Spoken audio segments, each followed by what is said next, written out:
Hello, hello, hello, hello. Here we go again. Another stream, another day. Oh, hope everybody has had a great day. I had a pretty long day at work and then doing all the house stuff afterwards. And now, finally sitting down with some classic World of Warcraft Plus. Turtle WoW, the Ambushai server, leveling up my little gnome mage toolbug. So really looking forward to going live. Let's see that I have everything set up correctly. I think chat might be missing still. Let's see if we trigger something. Oh, it is there. Chat's working. Nice, nice, nice.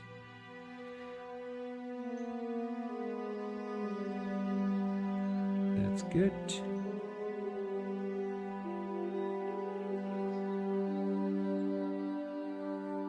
All right. I think all is set up for today. But yeah, good stream ahead, hopefully. A lot of quests to do, leveling up in, I believe, Lochmodan we have next. So that's definitely something to explore a little further. And yeah, I guess we can get started. Yeah, but yeah, if anybody's there, we were just discussing today. I was posting a little bit of of the shorts, so I've enabled all kinds of social media channels for my stream. I have like a TikTok channel, I have a YouTube Shorts channel, I have an Instagram channel, Threads and X, and I'm testing out this system where I keep posting different clips. I'm trying to make those clips quite quickly using like a tool called Descript, so I can make quite a lot of clips. And I think yesterday I was walking on my running pad or walking pad and editing those clips, and I think I got to like 11 clips an hour or something like that, which is pretty good from one stream. And with the tool I can just edit everything, and then I can put all the kind of titles, and I can put all the kind of different kind of captions and everything, and then clip them, put them into like a folder, and then ship them out during the day. And we had this really great discussion with one of the commenters on TikTok that what's their favorite raid of all time, and we had a nice back and forth. We were discussing like, okay, I said that my absolute favorite raid of all time is Karazhan, the TBC version, so the first raid of the Burning Crusade expansion. I just love the ambience of Karazhan, the Karazhan raid, because there's this kind of spooky ghost tower type of thing, and then there's the lore behind Karazhan, the Tirisfal, Medivh, and then the kind of demons taking over and twisting that tower quite a bit. And then I just love also the fact that there's these cool events inside Karazhan, like the chess event. I really like all the bosses there, so I was saying that that's my absolute favorite raid of all time. And then this commenter on TikTok was saying that like they really love Blackwing Lair, so BWL, which is like one of the capstone raids of classic World of Warcraft. And I have to agree that I think it's maybe, if not the best, it's one of the best raids in classic. My absolute classic favorite is definitely Naxxramas. Like, it's just I don't know, I'm a sucker for the spooky vibes when it comes to raids. But yeah, that was a really fun discussion that we had with one commenter, and I feel like there's a lot of hype now for these Classic Plus servers like Project Epoch and then this Turtle WoW server as well. So a lot of cool stuff happening with those servers. A lot of people, which is really nice to see. It's really nice to see if there's these kind of big push for the community to actually play the game. And I've loved the fact of what they've done with the Turtle WoW server. Like there's so much cool stuff happening on the server. All kinds of new zones and instances and new quests and new items, and it's really cool. But yeah, today I'm just gonna continue the playthrough of Toolbug, my little gnome friend. Today we are, let me just change the scene. Could go there to the live scene, good. So today we're gonna go explore a little bit of the Loch Madan area, see if we can find any new quests here. I really want to go to the Grim Breaches. I think it's a little bit further, like level-wise. I'm only level 11 right now, so still need to wait a little bit, I think, before I go there. I'm trying this weird thing where I level up as Arcane. I don't know if it makes sense. I even started putting points into magic absorption, which I don't think is correct. Because it's just building resistance and a little bit mana regeneration if spells are resisted. I think I should have gone for Arcane Subtlety and then like points into Arcane Missiles. I think one specialization should be really good. But the problem is that I don't really have a wand yet, so I need to figure out a way to get one. But yes, so let's see. I need to do some of the really classic quests here. I need to kill the trogs. I need to get the stooths. I need to get rat ears. So I think I will start by going towards the rat ears. These are just really the basic quests in Loch Madan, so nothing really special here. Nothing really special here yet. I'm gonna kill some of the spiders on my way there. Oh, I need to buff up actually. That. I also need to make Belsamar blood sausages, which is also one of the OG quests. I need to hit him quickly so that guard doesn't take my kill. There we go. The Belsamar blood sausage quest, it's always the one that really takes such a long time to get done. Like sometimes you have to keep killing those different mobs, and the ones that you really need, like the boar intestines or I think it's spider meat. Yes, spider ichor actually. So the spider ichors, they just won't drop. No matter how much you kill them, they just won't drop. Let's buff up that guy. I've taken it as like a quest for me to keep buffing everybody. I want to kind of create that kind of community aspect, or whatever you want to call it. Like being the nice guy and building the brand for Toolbug. Later on, because everybody who has played classic, especially like vanilla or classic in like smaller private servers, you know how important your kind of player brand actually is, because sometimes it's a really small community. So if you are being like a not so nice dude, you might find it hard to get into like dungeons or raids or others like down the line. So it's really important to be a nice guy, be respectful, buff people when you pass them by, etc. Ooh, I have rough weight stones. I can put the weight stone on my Snow Wanderer staff. There we go. But yeah, still need to push through a little bit of the levels before I can get to more of that custom content. So I think I should go and grab myself one of those EXP boosts from those tents, rested EXP from those tents, because that'll of course double my leveling speed. So maybe I'll finish up one round of quests here. One round of quests here in Lochmadan and then head out to Stormwind, see if I can grab one of those survival tents. The survival tents are really interesting addition, I feel like, into Turtle WoW, because it's like on one hand it's boosting EXP, so you get well, when you stay under this tent you get rested XP, which is interesting because it's kind of like a boosting mechanic.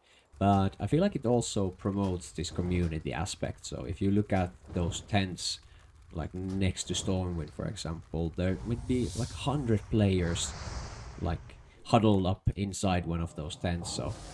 So it's like people are chatting there and kind of talking shit and having a good time. Some people, of course, like taking a break, which is also encouraged in MMO type games, so you don't end up playing for 15 hours straight with no breaks.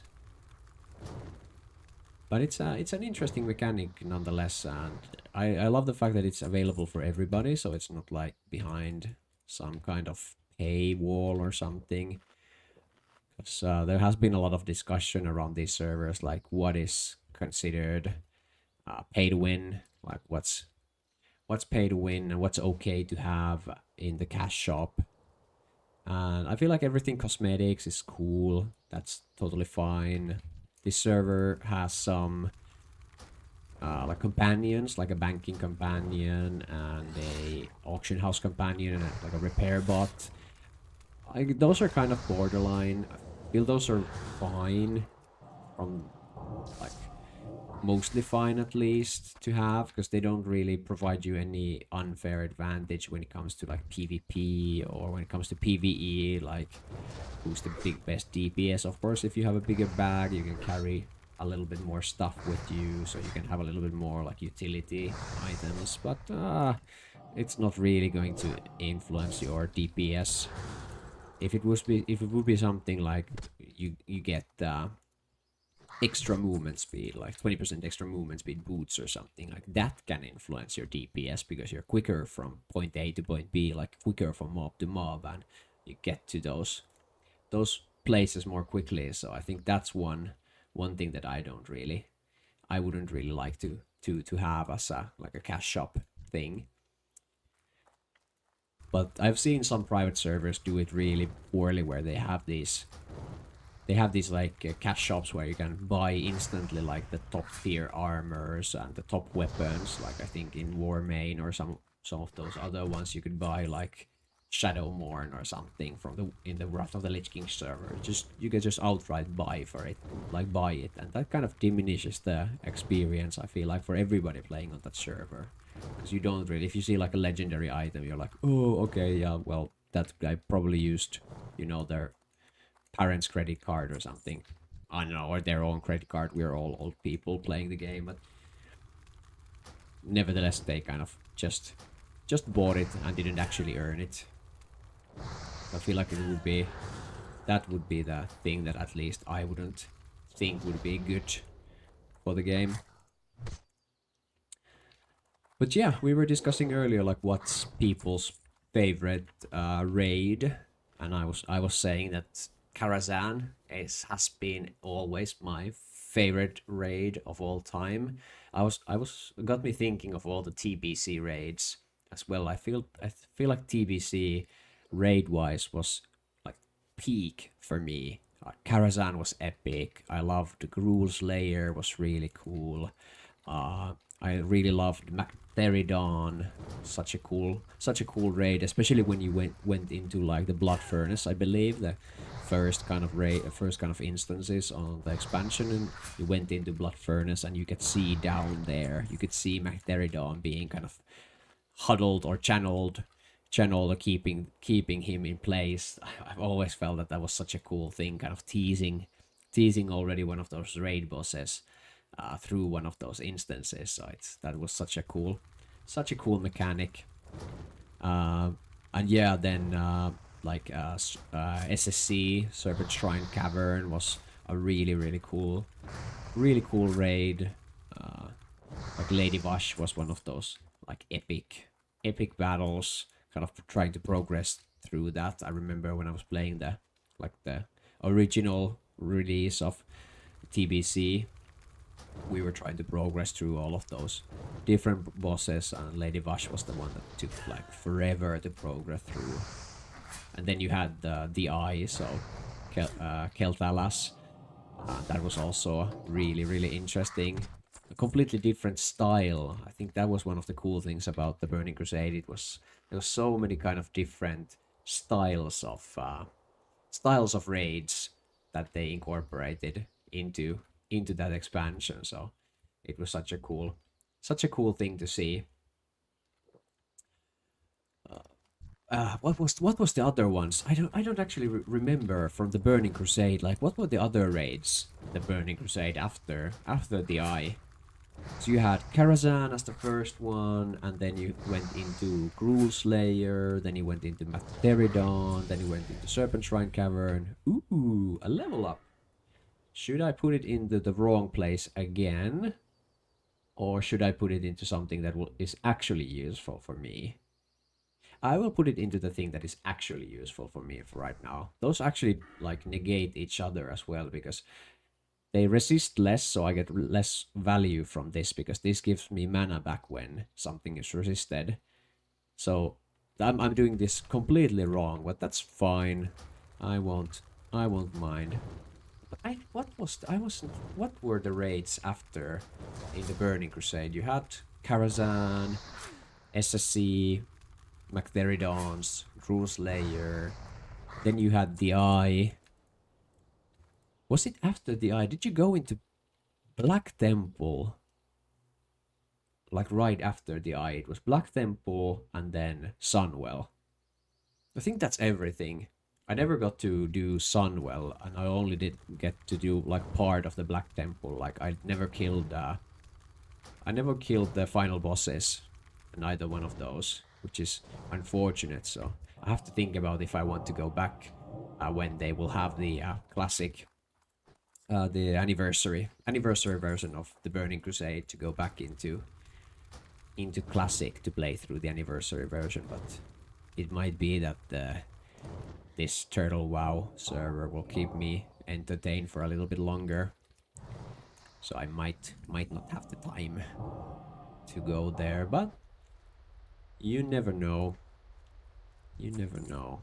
Alright, I have the rat ears. I need to go and speak with this guy. I believe there's actually a vendor here that can sell some cool items, so let's go and check that one.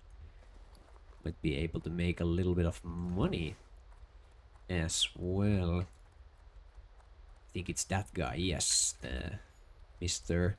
Nilan Andemar.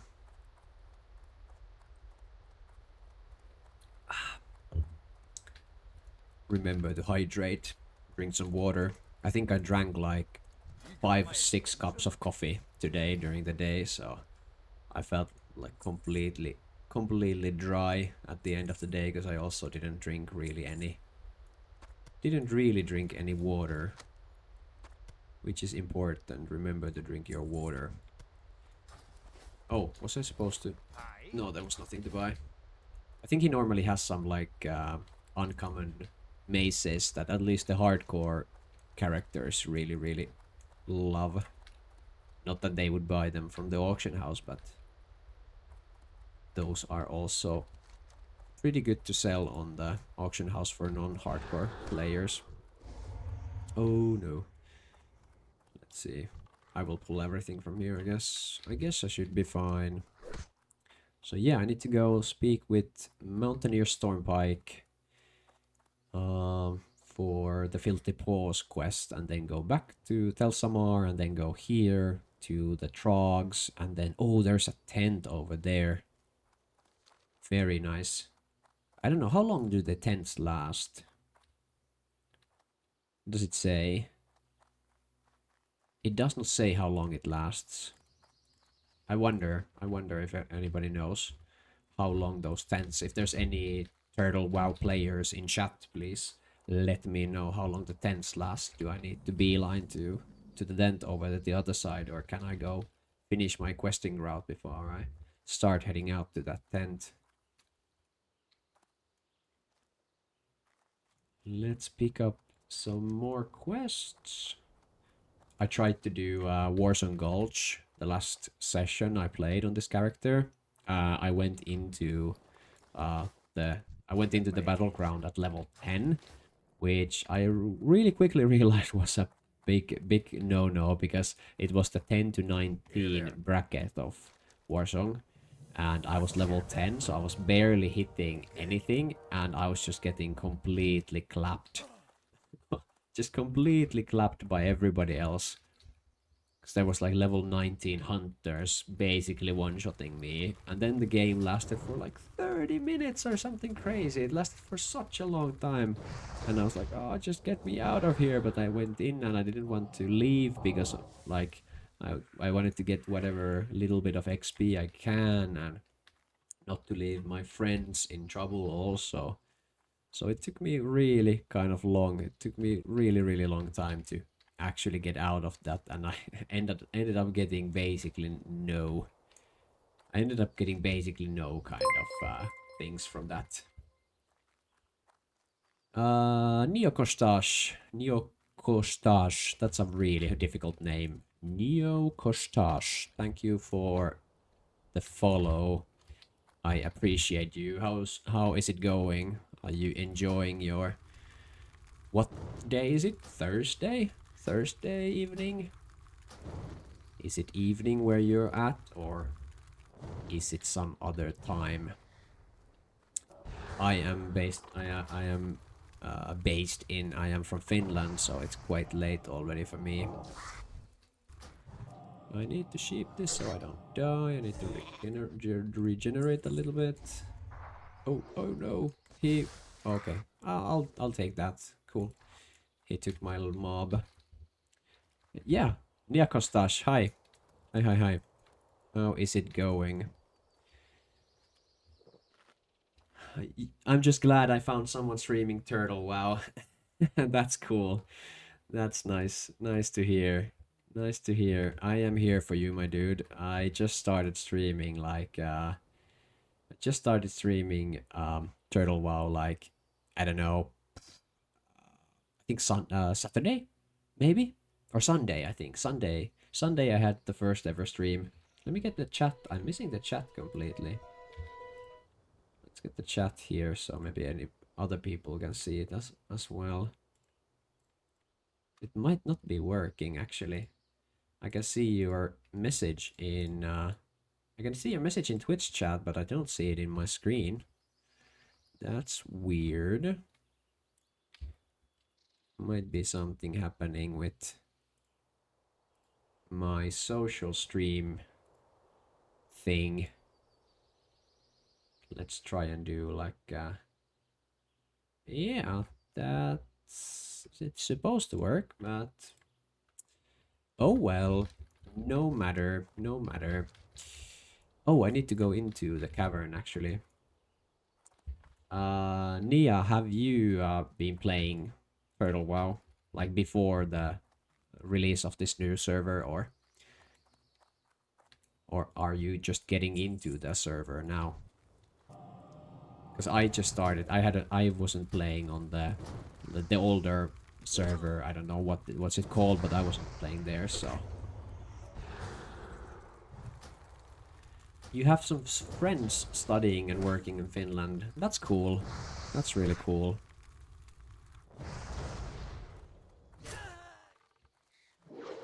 Are they studying in like university or something else? Okay, I might die here. I need to health pot. Perkele land. yes, Perkele land is definitely the correct name. Correct name for Finland. I see your friends has taught you well. That's the first thing. Like every single time I meet with like a foreign person in Finland or like a tourist or something, swear words is the first thing we teach you guys. It's saatana, perkele, and all those ones, and you have to really kind of put the kind of oomph behind it. Your friends are studying a master's degree in robotics. That's really cool. I bet they're studying like in one of the really nice universities. Like Aalto University would be maybe the best one to study at in Finland. I feel like probably the perkele joke gets old after some time. Yeah, I'm a simple guy. I'm a simple guy. I think for me it doesn't really get that old really quickly. But I know what you mean. I know what you mean. I used to work in tourism, so I would meet with a lot of foreign people, and I feel like I always told them the same exact things about Finland. I told them that Santa Claus really lives here. I actually know him. Don't tell anybody. Like Santa Claus lives here. Then would tell them that we drink the most coffee per capita in the world, which I am like a total like testament to, because I was just telling earlier that just today I think I drank like 5 cups of coffee during work, and that's quite normal for me. I have one in the morning, and then I have one at lunch, and then I have one, two, three during the afternoon, and so. But I feel like that I kept telling when I was working in tourism, I would keep telling the same exact things to people about Finland like over and over and over and over again. So I feel like at some point it did get a little bit old. But I'm also really proud of my country, and it's cool to kind of give these like little tidbits to anybody traveling or coming to study in Finland or whatnot. So you were working as a tourist guide. I was not working as a tourist guide. I was more so working like the front desk type of thing, like a hotel type of thing. So that's where I would meet all those people like when they were logging in, checking in, and then I would show them around and give them instructions what to go see, what to do. I worked that job for like 4 years or 5 years or something, so quite a long time. It was nice. It was nice, but then COVID happened, so the whole tourism went to a little bit kind of in a weird spot, and then I did a little transition to a completely different field. I'm also proud of what you guys accomplished during World War II. Absolutely. Yes, definitely so. Definitely so. Yeah, I think Finland, that's kind of the definition of, I don't know, Nia, if you know the word sisu. That's one of the kind of prime Finnish words. It's basically, in English, I think the closest translation would be grit, like perseverance and grit. So sisu is really the definition. Do you know, Nia, the story of, I think the person was called Aimo Koivunen, I think that's the name of the person. Do you know the story of Aimo Koivunen? If not, then I will tell you. If you do, then I won't probably repeat it. But there's some really pretty funny. The famous sniper. No, that's Simo Häyhä. That's also one of those famous Finnish military people. Simo Häyhä was the White Death, so basically the most accomplished sniper in the world. Yeah, pretty close for sure. But Aimo Koivunen was this Finnish. I think he was a Jaeger, so one of those people who went a little bit like behind the enemy lines. And he and his party would go during the winter. They would go into these these kind of really long routes behind enemy lines to do like reconnaissance or sabotage or whatever, this kind of thing. And then Aimo and his friends would then he would get lost. They I think they were ambushed maybe by the Russians, and then they would get separated, and then Aimo would kind of ski somewhere, and then he would, I think, at some point where the story gets kind of really maybe funny is a strong word, but it gets really interesting when he was the person in charge of the squadron's pervitin, which is basically methamphetamine. So the Finnish army had these like rations of methamphetamine for every soldier. They got them from the Germans during the Second World War, and he was in charge of the whole ration, like the whole package of that methamphetamine. And he had his fingers were completely frozen, like cold frozen, and he ended up eating the whole pack for like 10 people for like several days, like instantly. And he went into this like 3-day like drug fueled kind of rampage where he would, sleep in the snow, and then he got blown up by a mine, and then he skied through like a Russian camp, and he lost like 30 kilograms of weight, and he was eating like snow and something. And I think at some point he tried to blow up like a Russian tank. He thought it was like a Russian tank, but it was actually like a fallen tree or something like that. But he ended up surviving and kind of skiing like 70 kilometers out from those kind of behind those lines. So that's the story of Aimo Koivunen. Yeah, yeah. The other armies use drugs as well. That's for sure. I think still do. But yeah, you should look up Aimo Koivunen. We even have a saying in Finland after him. We have a saying called Aimo Annos, which is like a big portion. Like that's a big portion, and that's based off the fact that he had that kind of huge portion. I can spell the name for you if you want to check. It's interesting storage. Put it there in Twitch chat. But yeah, it's one of those more interesting stories. Are you now? Are you like a history buff or like a regular amount of history nerd? Yeah, it's a pretty easy spelling. It's in Finland, in Finnish, like most stuff is like it's spelled exactly as it's kind of said. So, at least for me, it makes it easy. Maybe not for somebody who is not a Finnish speaker, but.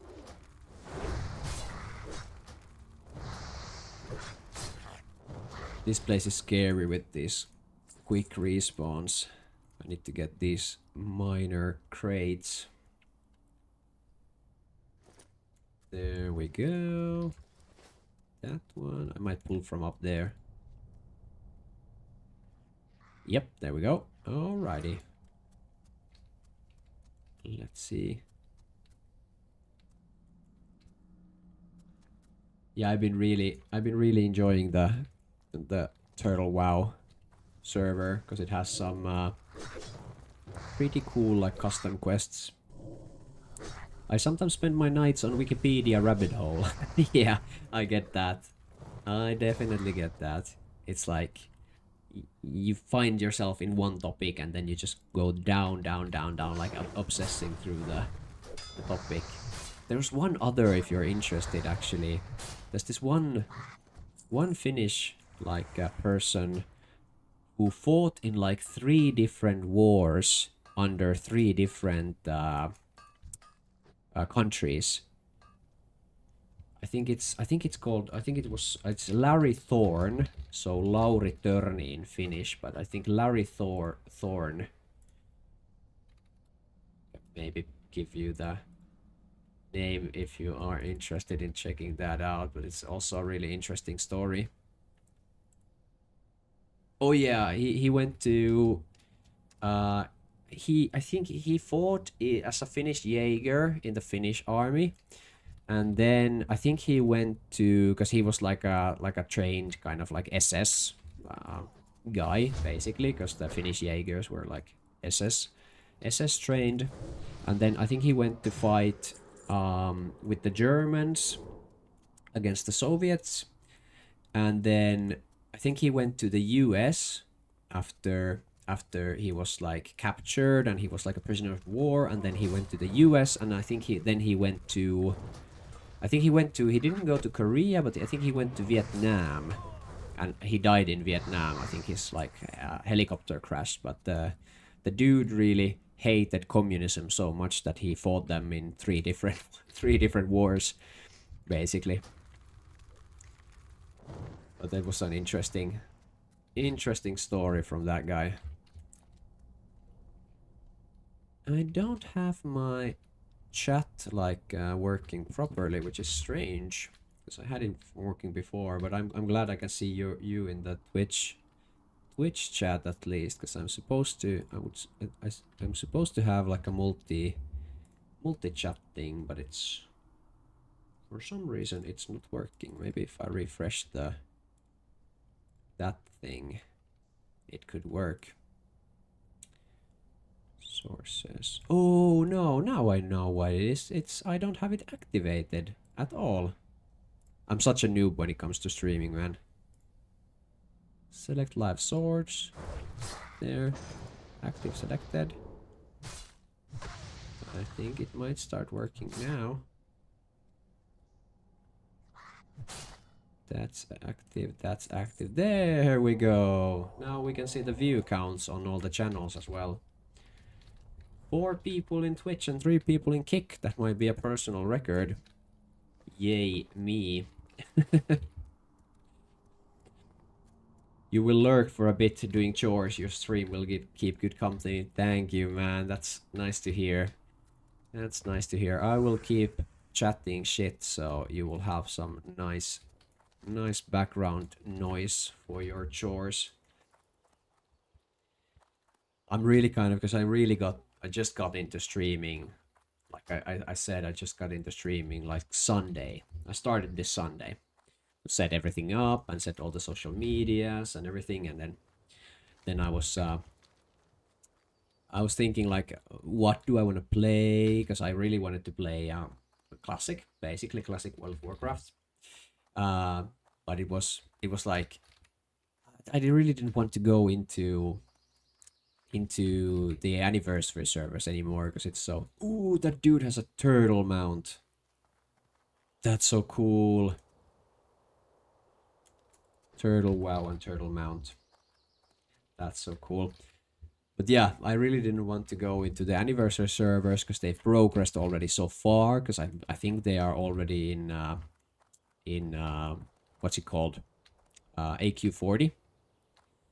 Your voice is friendly and clear. Thank you. That's such a nice thing to say. That's such a nice thing to say. It's I'm running with my thick Finnish accent sometimes, so I try to pronounce a little bit better sometimes, but that's cool. You are really kind of making me blush right now with those nice comments, man. Thank you so much. Thank you so much. I'm really kind of looking to do streaming as like a hobby thing, because it's more like I do like to kind of be, how should I put it? I do like to be kind of like entertain, if that makes sense, and I have quite a lot of experience already from like public speaking and stuff like that from my work, because I do a little bit different work nowadays. I work in marketing, and it's nice to it's kind of nice to flex some other muscles, because I feel like with my work it's more like I'm presenting stuff and I'm speaking in public, and I'm speaking to, you know, clients and stuff, but it's more like we're talking about like business stuff, for example. So it's really this kind of really this kind of, it's quite easy, and you don't really have to be entertaining, if that makes sense. because with streaming you really have to also be like interesting and entertaining to some degree, and I feel like it's quite like a nice little bit change of pace. It's quite a nice challenge, if that makes sense, to try and actually be entertaining for like a long period of time. But what I've been watching streams for since, like, I think I put it in my little bio thing in Twitch that I've been watching streams since like Justin TV. And I think the first kind of streams that I remember I was watching, I don't know if you know, probably you do if you are in the World of Warcraft category, you know Soda Poppin. Like one of the big ones, has been streaming for 1 billion years and plus. Soda Poppin I was watching him streaming on, I believe it was like Xfire, this weird app that we used to have 1 billion years ago for doing gaming. I think he was streaming, I think it was World of Warcraft. He was streaming on Xfire, and then Justin TV became a thing, and then in Justin TV I used to watch whoever was kind of there. Of course, it was such a tiny kind of scene back then, so I've always enjoyed streaming as like a medium, but never really gotten into like actually watching, actually streaming myself. So this is in a way a little bit of like a training exercise in that as well. But I wasn't like confident enough to actually start streaming with my face, so I ended up just creating that little gnome figure, like the toolbug gnome figure I have in my stream. I might have to make that kind of leap at some point to actually swap to putting the camera on and, you know, thinking about lighting and stuff like that. Now I just have this microphone basically in a good spot, but it could be interesting to actually make that leap after a while. I think I decided for myself that I'll give it a little bit of time. Like if this streaming thing sticks, then I might go and like enable the camera for the stream as well. The gnome figure looks gamery and cozy. That's nice to hear. Yeah, I could keep it for the logo. Yeah, exactly. Yeah, that was exactly what I was thinking. It's like this guy, the Toolbug, is actually it's one of my original Dungeons and Dragons characters, because I'm also a huge D&D nerd. I played for several years now, and I've had this character Toolbug, who is a gnome mage, or a gnome wizard in Dungeons and Dragons, our Dungeons and Dragons campaign. So I've had him for a really long time. So I decided that okay, now he needs to venture into the Azeroth world as well. Actually, this is the second time that he's venturing into the Azeroth world, because I did play classic hardcore maybe like half a year ago, and I made a mage and I played all the way up to level 60 in hardcore. With the mage, I went the AoE farming route, so I did frost AoE farming, and it was like a cool achievement. I can say that, yep, I beat the game basically, if you want to call getting level 60 on hardcore beating the game, but at least I got to level 60 on hardcore, which is like an achievement by itself. But it was boring as heck. It was so boring to do the frost AoE leveling as a mage. It took me like 1 billion years to go through one zone, because I went to Tanaris, for example, and I had to farm those pirates.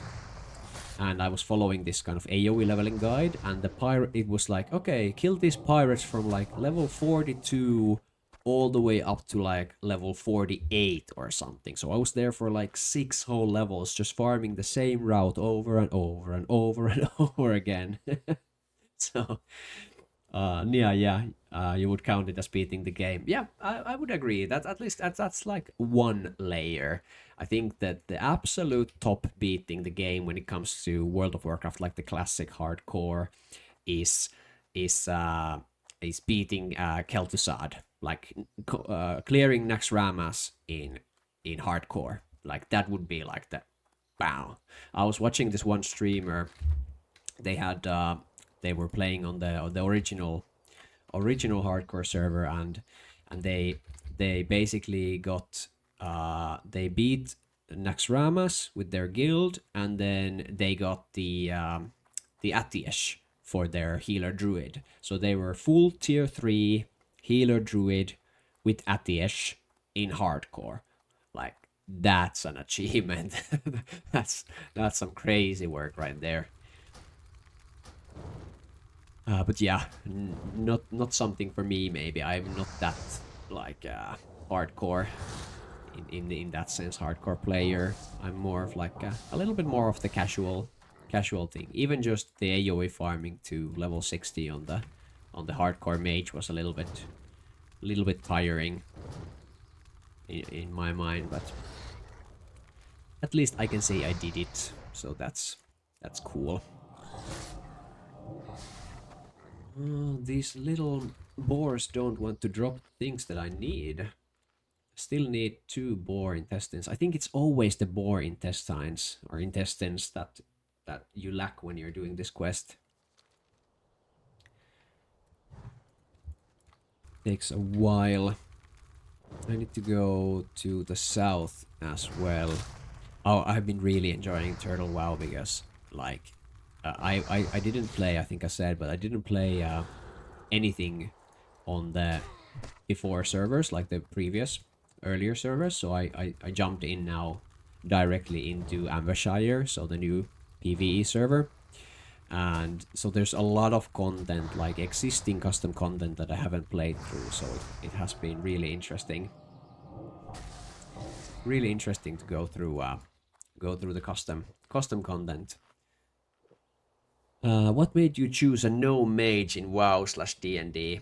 I have to say, first of all, I really appreciate you chatting and kind of engaging, because it's really encouraging for me, and it's also really cool to have this kind of back and forth with somebody in chat. So thank you for that. But what made you choose a gnome mage? I just always love the aesthetics of gnomes, because they're like the little guys, like you know, they're the little guys who you don't kind of anticipate to be like strong, brave heroes. In D&D, gnomes actually have a really interesting lore. Gnomes are actually made out of gemstones that the dwarves digged. So basically, the dwarves in Dungeons and Dragons universe, at least in the Forgotten Realms, which is the main kind of Dungeons and Dragons setting, gnomes were digging so deep that they found these gemstones, which actually turn out to be gnomes. So gnomes are actually diamonds in D&D. I always found that like cool and interesting thing. And a mage in WoW, a wizard in WoW. In D&D, wizards are I think one of the more interesting classes, because they're like full casters, so they can be really strong, and you can do all kinds of interesting things. In World of Warcraft, I've always loved mages, because it's like the like ultimate utility class, because you have portals and you have the waters, and you have like in classic you have the CC. Like you are really wanted in instance groups for example, because you can control it very easily. So that's at least one reason why I always liked mages. But I've played quite a few different classes throughout the years, because I started to play World of Warcraft in like right after the beta in vanilla, so 2004 or something crazy. I don't actually remember when it came out. 2000 and X. So it was I've been playing for a really long time, but I have I played all the way up to Wrath of the Lich King, like when they released the expansions. I played all the way up to Wrath of the Lich King, and then I stopped playing retail completely, and I've moved into the private servers. So I played on Emerald Dream, private server called Emerald Dream for quite a long time. Then I played on the War main servers for quite a long time. Then I played on Endless. So all kinds of different private servers I played for quite a few years. And then when they released Classic, like the actual Classic, World of Warcraft, like official Classic, then I played on that, the latest, and then now on Turtle WoW. So it kind of tells you how good of a game it is and how much it's kind of also developing if it can keep you entertained for 20 some years. New boots. Nea, I have tried Turtle WoW and Warmane and liked both. Yeah, I liked Warmane. Warmane wasn't like, it had its problems like with the cash shop, but it wasn't bad.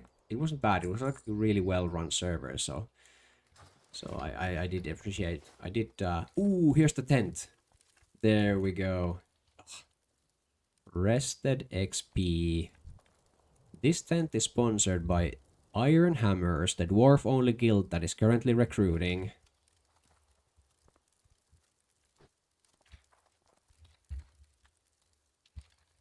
Can a gnome join if I grow a little bit more tall?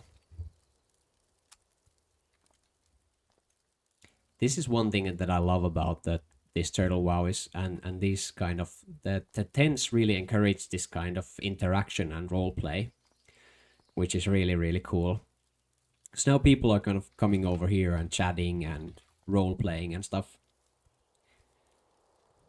Nia said that now I'm casually logging into the progressive Warmane server. Okay, cool. Is the progressive Warmane server, is it like progressing through expansions? Or is it similar to the Classic Plus, so it's progressing, but it's like completely new content? I would imagine it's like progressing through the expansions type of thing. Yeah, role-playing is nice on a PvE server. Yeah, I would have to agree. I would have to agree. I do love me some role-playing. Like, it might be obvious from the fact that I'm a huge D&D nerd. It's unfortunately not so much that people do it. I feel like when it comes to World of Warcraft, like, you really have to look for roleplay. It's nothing new, I believe. Progressive expansions, I guess. Okay, that's cool. I mean, that's cool to see on the private server side as well, that they have created those kind of things. So I guess it can keep the server alive a little bit like longer. I think one thing that really kind of is a problem with private servers is the fact that they tend to live for a really short time. Like, I played on the Endless TBC server, which was like, it was like a hard mode server. So basically all raid boss HP was doubled, and enrage timers were shortened. So it was like this kind of like hardcore, like hard mode server. And it was like 2-3 months total that the server was alive for. Like, people were pushing to level 70 really quickly, and then going into the raids, clearing all the raids, and then just quitting that server. So it's kind of bad that those servers are so short lived.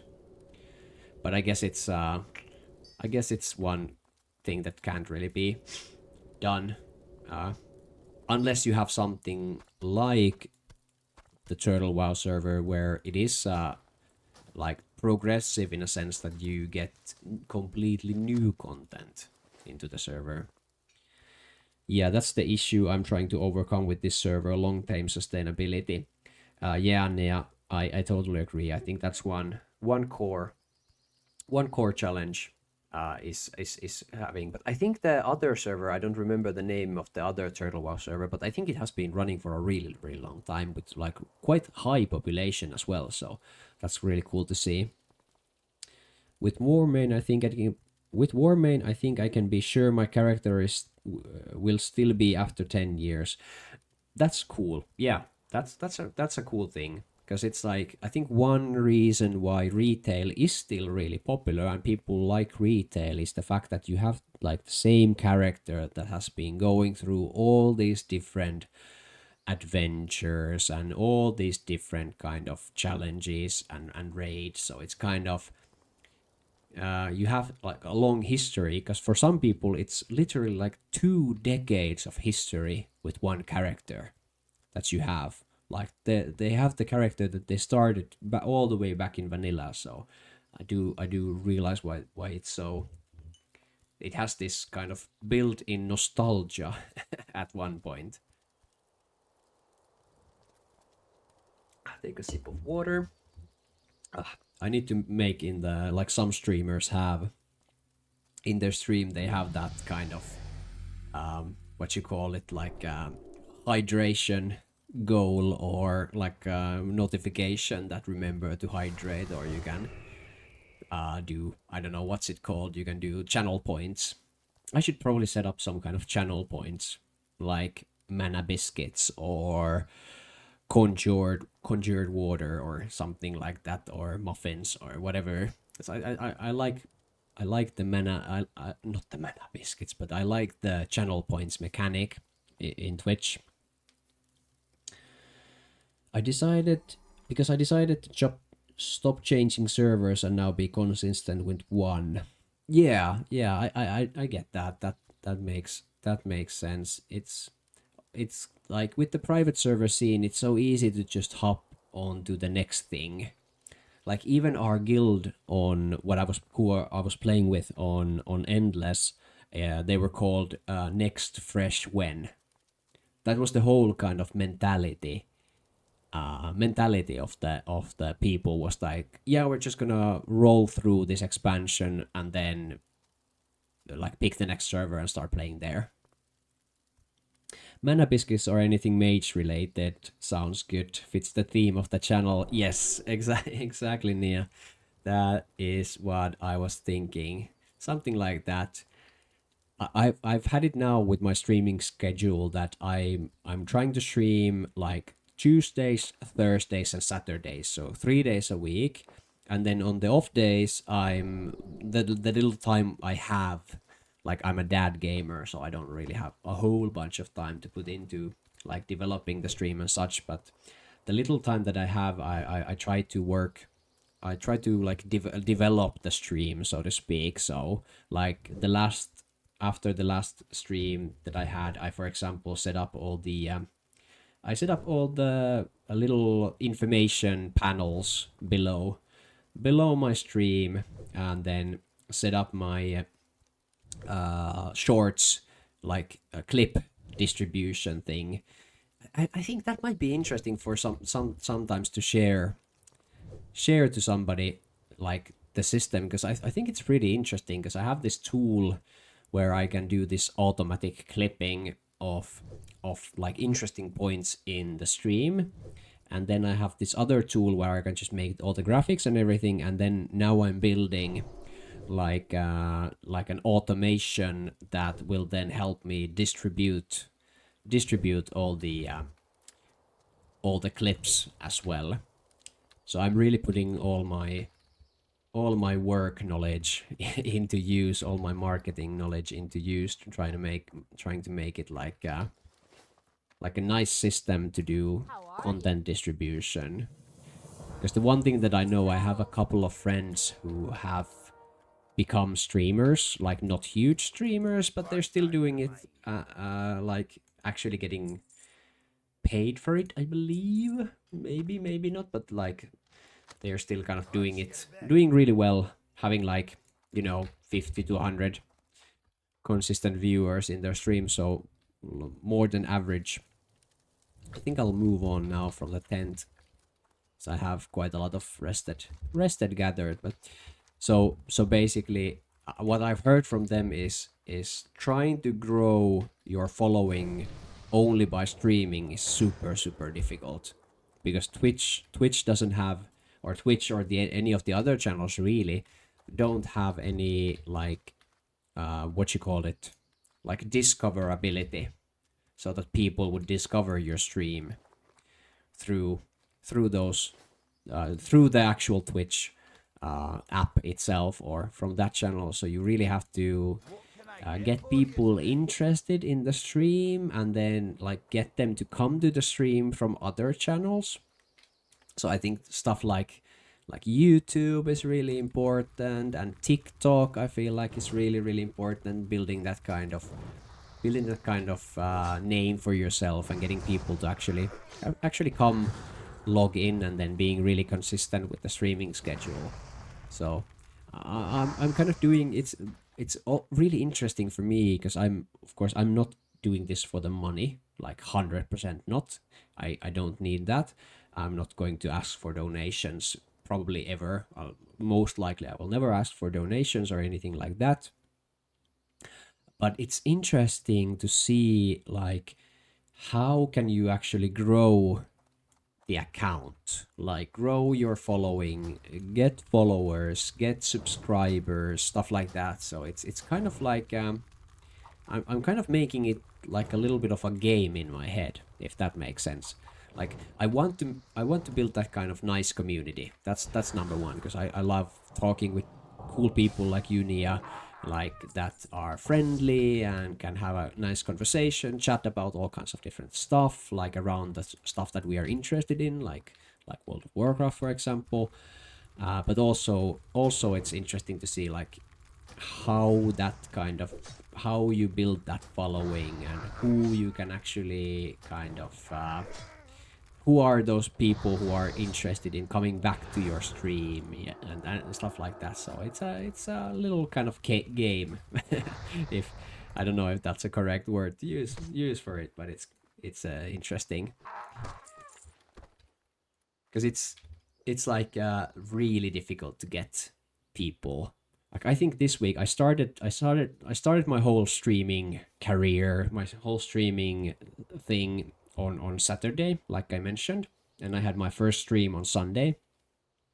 And then after that I posted like maybe 12 like short videos, and all together across TikTok, YouTube, and Instagram, which is where I've been posting, I think I have right now like over 100,000 impressions in those videos. And not a single one of those people has actually come to the stream when I've been live, or followed the stream. Which is like, it's such a hard thing to get people to actually find your stream and then come to your stream. Even if you're the most entertaining person in the world, it's still hard to get those people. You found the channel by filtering the Turtle Wow tag. Good to know.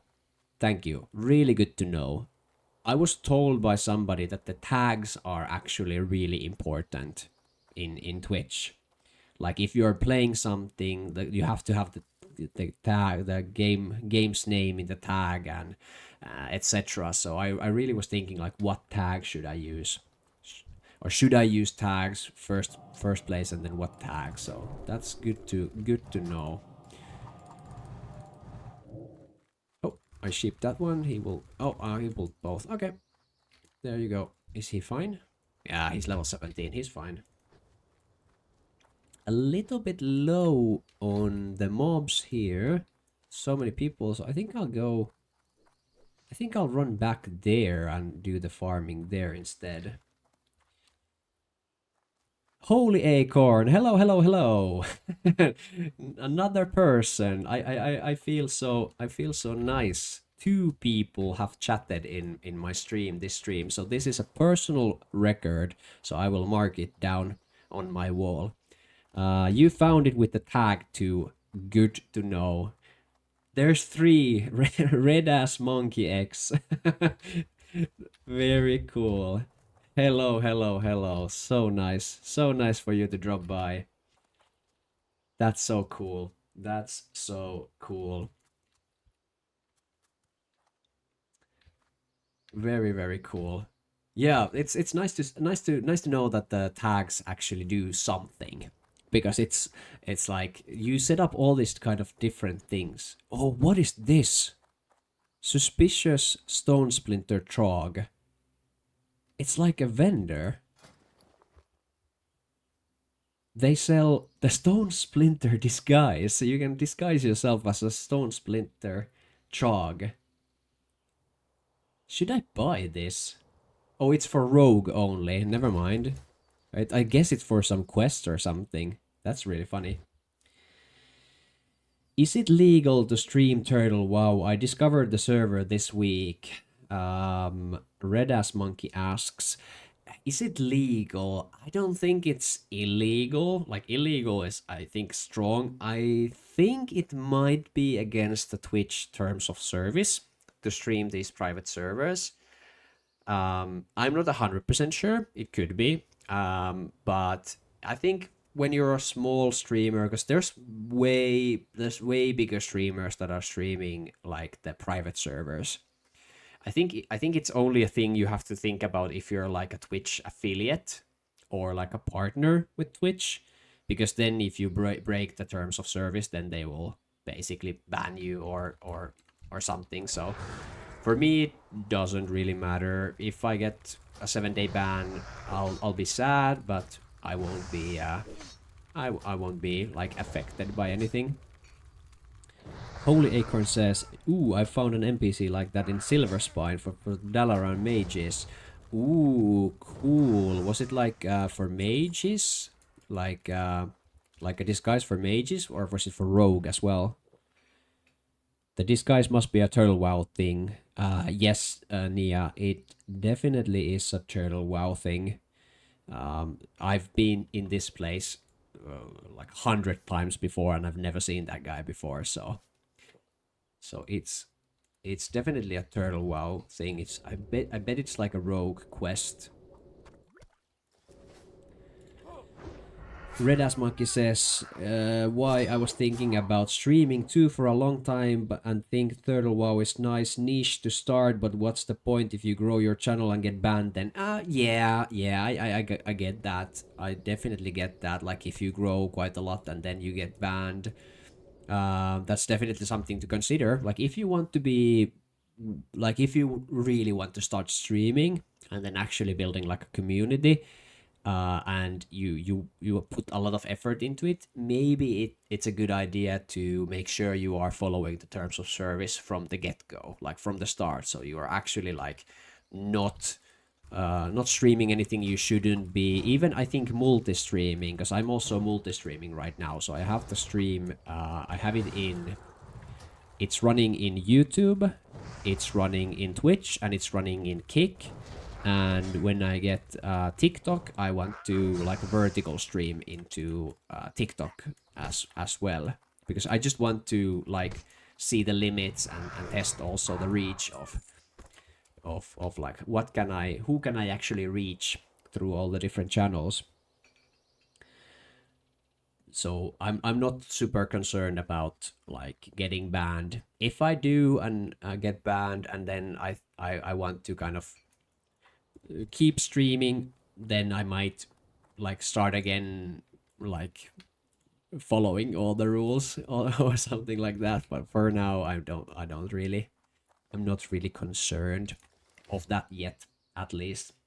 And I know a lot of people, like some of the big WoW streamers, like Deej. I don't know if you know that guy. He was playing in the OnlyFans Then the newest OnlyFans guild, for example, he keeps streaming in TikTok as well, like multi-streaming into TikTok. So I don't think that is maybe like a big deal. Holy Acorn, a disguise for rogues, but rather than trogs, it's Dalaran mages. Ah, cool. It makes me wanna roll a monk. Interesting. Yeah, the custom quests are really interesting. I've been enjoying. I was enjoying. Makes me want. Yeah. It was like makes you roll a monk. Okay, I was like okay, like yeah, whatever rocks your boat, I guess. But yeah, makes you want to roll a rogue. Yeah, exactly. It would be cool to see if like what type of quests these actually are. There's a little bit of competition for these trogs now. A lot of players and not a lot of trogs spawning, so we have to compete for these a little bit. Can I tag that? I can, thank you. Maybe I'll invite this guy if he wants to join my group. No, he doesn't. Okay. Have it your way. Do that. This might have been a bad idea, but let's see. Can I do two at the same time? I can probably if I CC them a little bit. I might be in trouble.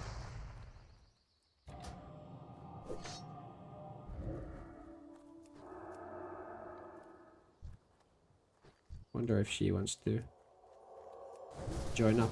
Yay! A friend. That's nice.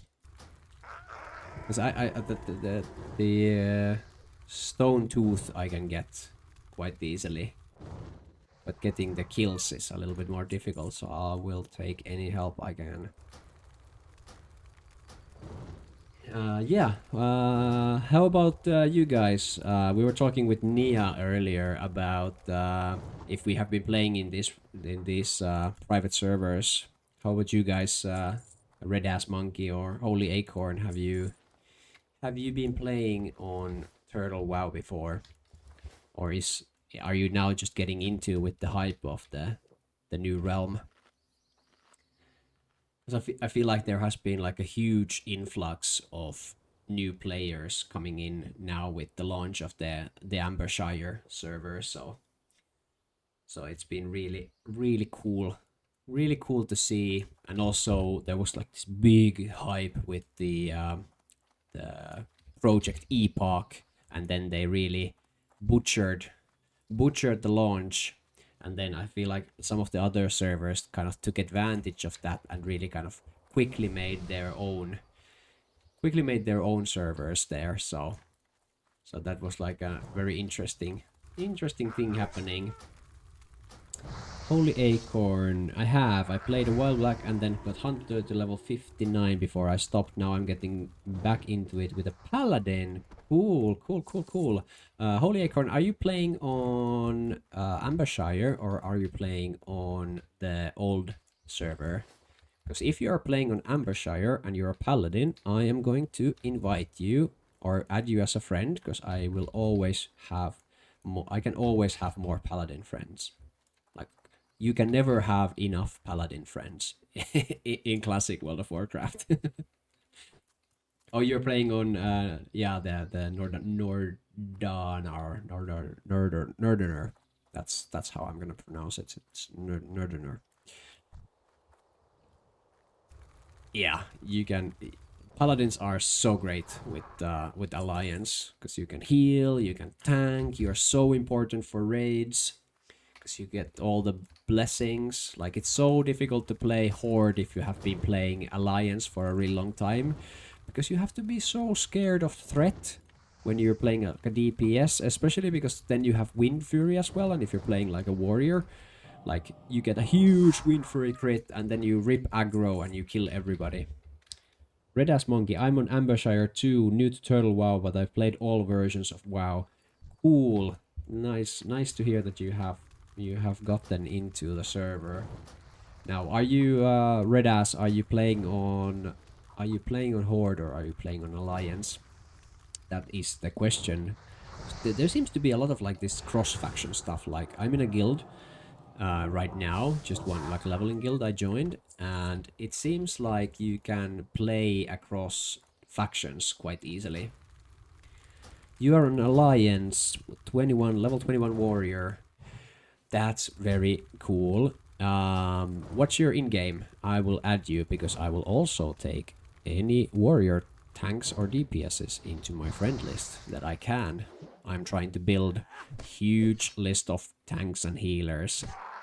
Or you can play cross faction. You can you raid cross faction also? Like can you do everything cross faction?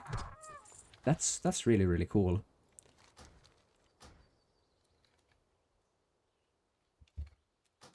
You are now my friend. I have added you. You can play cross faction. I think that's very cool. That actually opens up so much possibility. Like if you can cross faction. Oh, I just realized if you play like paladin and then you cross faction and you have a shaman in your melee group. So you have a shaman and then you have a feral druid. And then you have like a retribution paladin, and then you go for those big kind of I don't know if you have to like juggle your judgments on Turtle WoW, but if you get like a huge kind of what's it called, like the sacrifice kind of hit or recklessness or what, not recklessness but whatever the paladin kind of multi-hit thing was, and then you get Wind Fury crits, like Wind Fury hits with that as well, you could probably do like an amazing kind of burst damage thing with the shaman paladin combo. That's very interesting. I think it's a really good move as well. Like I understand the logic, like why it was that. It's like because it's the war between the Alliance and the Horde. Like that's the whole point of like Warhammer, like 1, 2, 3. But when it comes to like an MMORPG, like splitting your player base like down the middle, maybe it's not the best move. Because then you come across like problems like they have with the servers, that you might have like a server where they have too many Horde players, like 80% Horde players, and then like 10% Alliance players, 20% Alliance players, and then you come up with problems from that. So that's I think it's a good move to have like a unified whatchamacallit, cross faction play. And some bot is saying, are you tired of streaming to zero? But hey bot, I am not streaming to zero. I have my friends Nia, Holy Acorn, and Red Ass with me, so I am indeed not streaming to zero people right now. I will clean up my chat because I don't like watching those kind of messages. There we go, and they are gone. Holy Acorn, thank you so much for following. Thank you. Hopefully you've had a fun time so far and continue to have a fun time in the future. You have a fun side hobby in Turtle WoW. What is your, now I'm interested, what is your fun side hobby in Turtle WoW? I'm a little bit interested and I'm also a little bit scared of what your fun side hobby is. Oh no, I hit the red fox. I need to sheep it. I will not kill those foxes. Though they are so cute. I have to run away so it drops aggro.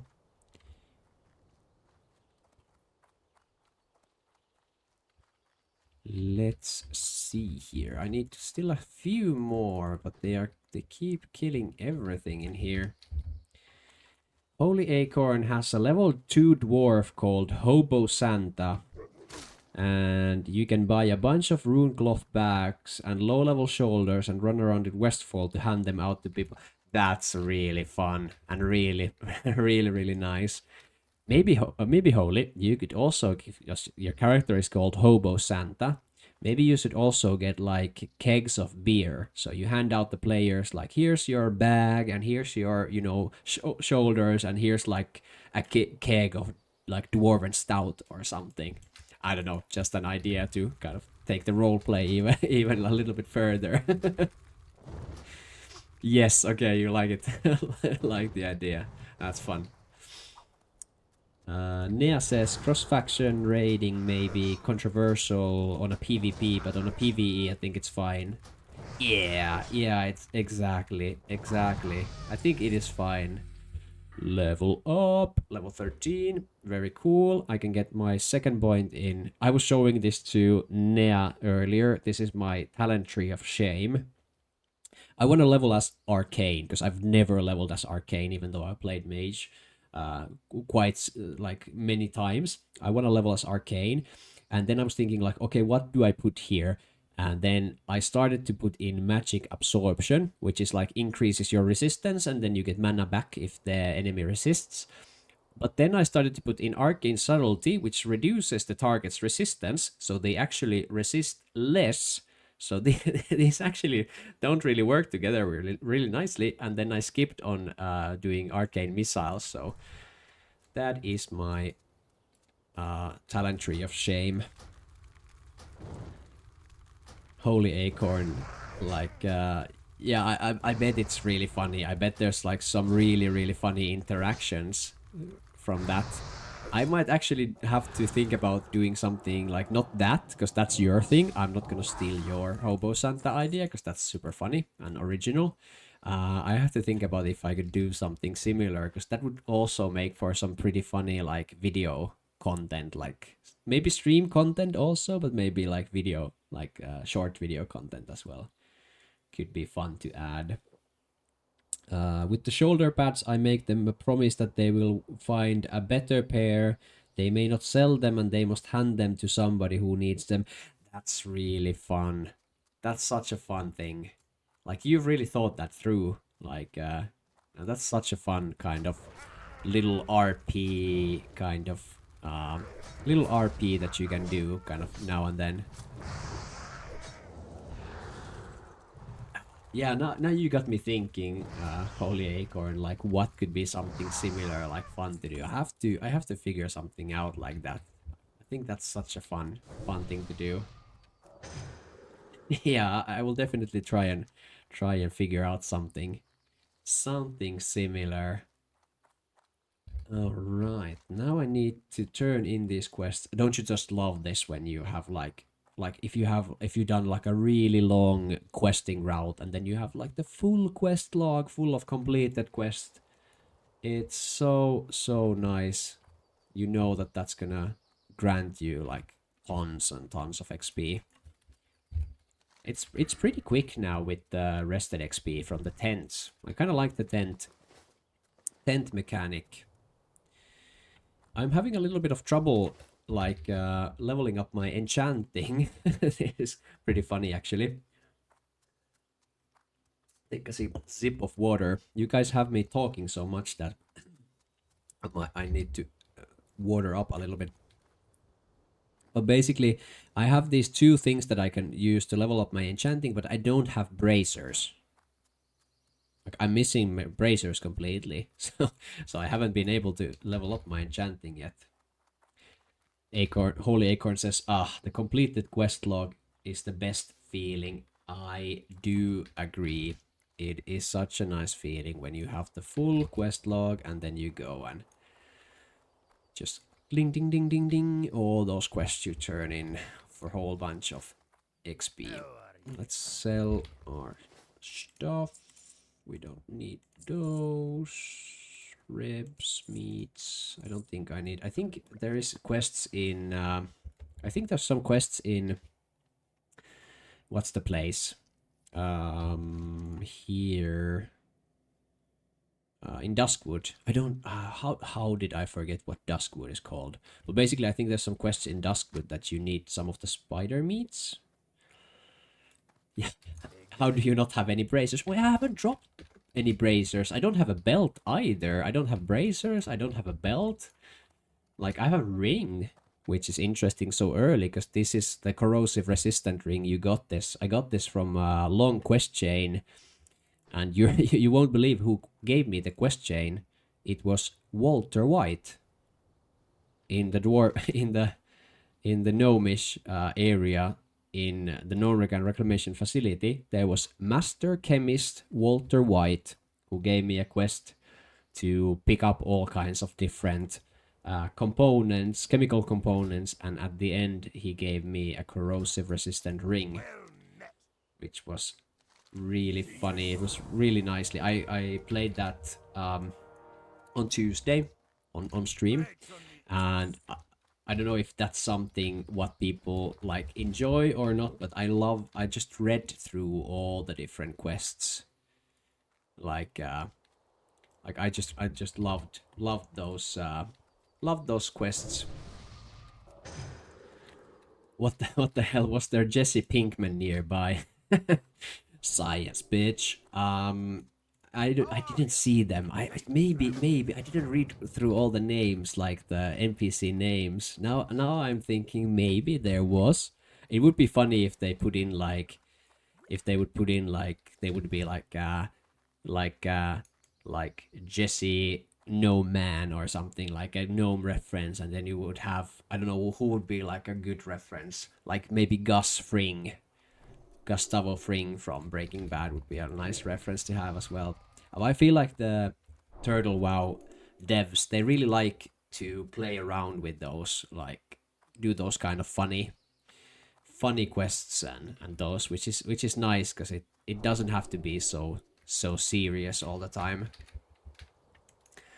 It's cool that they are kind of playing around, but some of those are really some of those quests are really well written. Like I don't really read quest text. I haven't really read the quest text for 10 years or something at least, because I've done those quests, 15 times, 20 times. But now playing through the Turtle WoW and this Ambershire server, I keep reading all the new quests, or like all the quests that I see, because I see that there's some really good writing in those. So Holy Acorn, I want an orc named Saul Zugman. that would be a nice one to have for sure. If these guys could invite me, please. Thanks. I was laughing yesterday. There was a guy in the little Bolar quarry right there.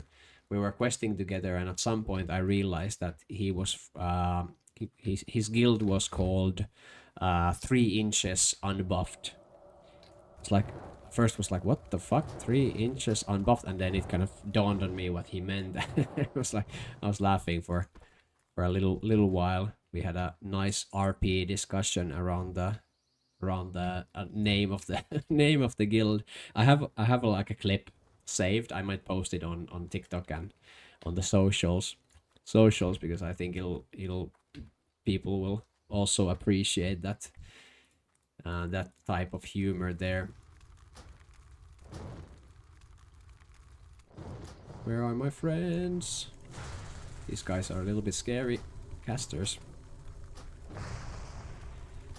Yeah, I was talking with Nia earlier,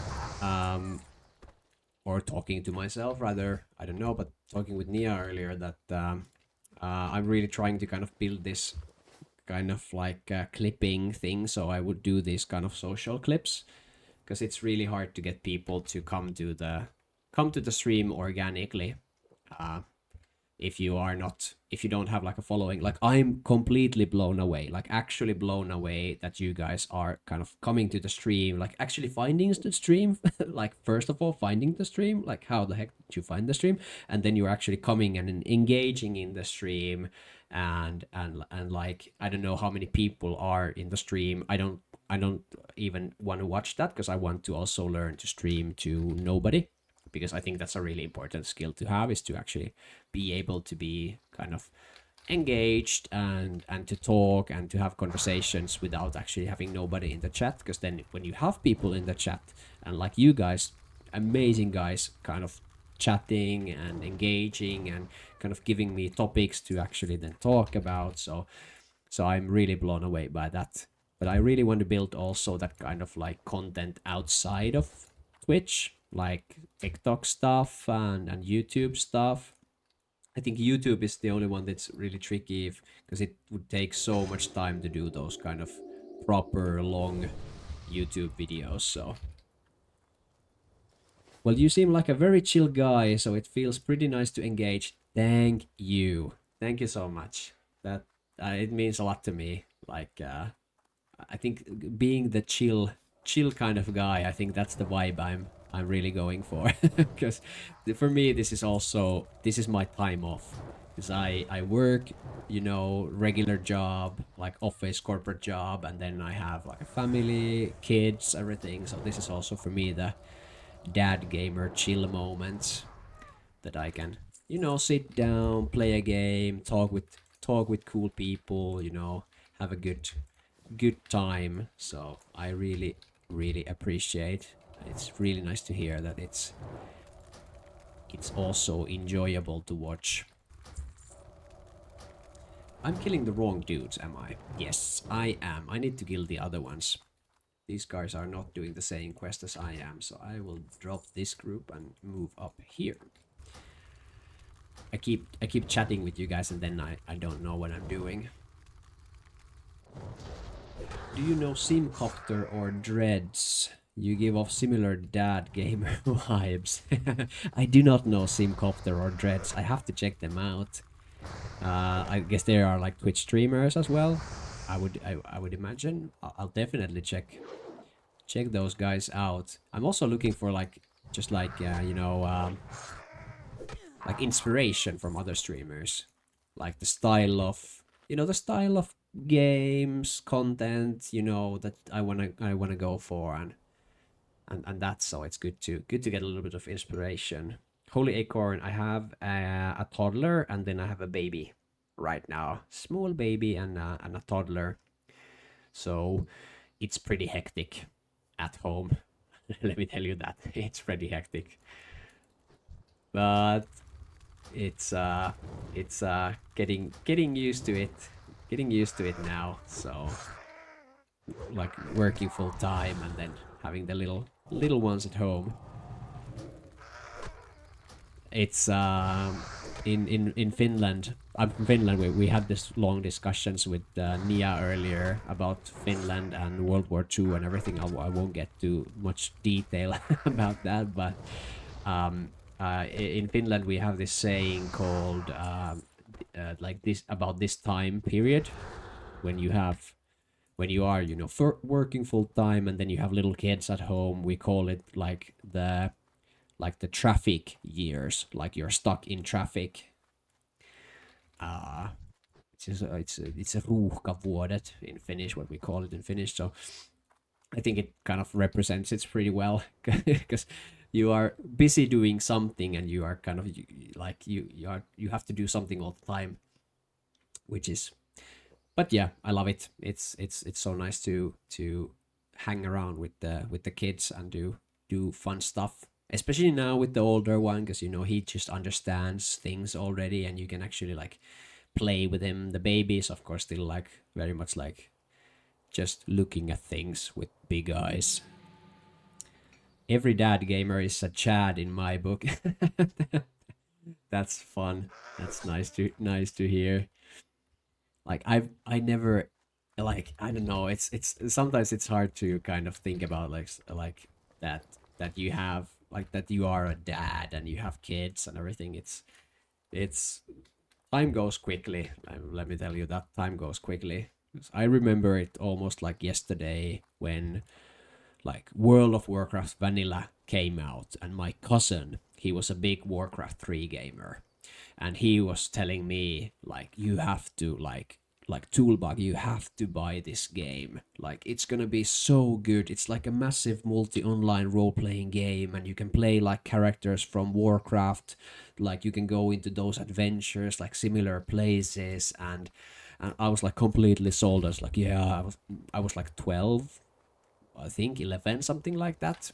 And I was like, yeah, yeah, I have to. It's so cool. I have to get that game. And then I go to my parents. It's like, hey, mom and dad, can I please buy this game?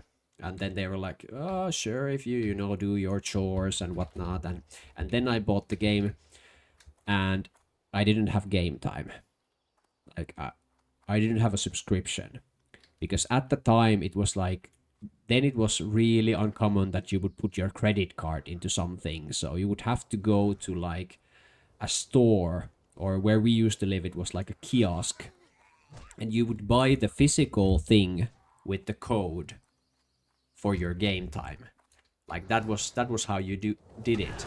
And then I had to start to explain to my parents like no, it's like you buy the game, but then you also have to pay every month, 14 euros or whatever it was that time. Like you have to pay the 14 euros every month to play. And they were like, no, this sounds like a scam.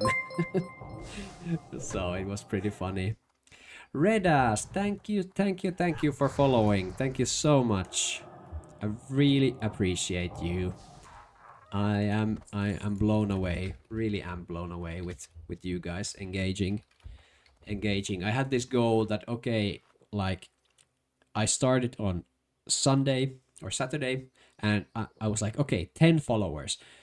I can make, if I would get 10 followers within like a month, I would be happy.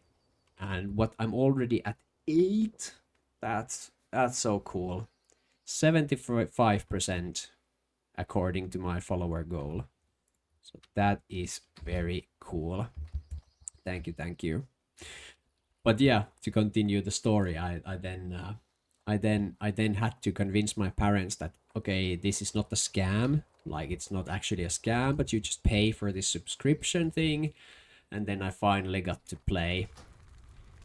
And then 20 years later, I'm here sitting, 33 years of age with 2 kids, working full time, like a pretty nice job, and I'm still playing the exact same game, which is sometimes it feels quite funny. Like I do love playing other games too. Don't get me wrong, but it's this is still one of my definitely one of my comfort games to play.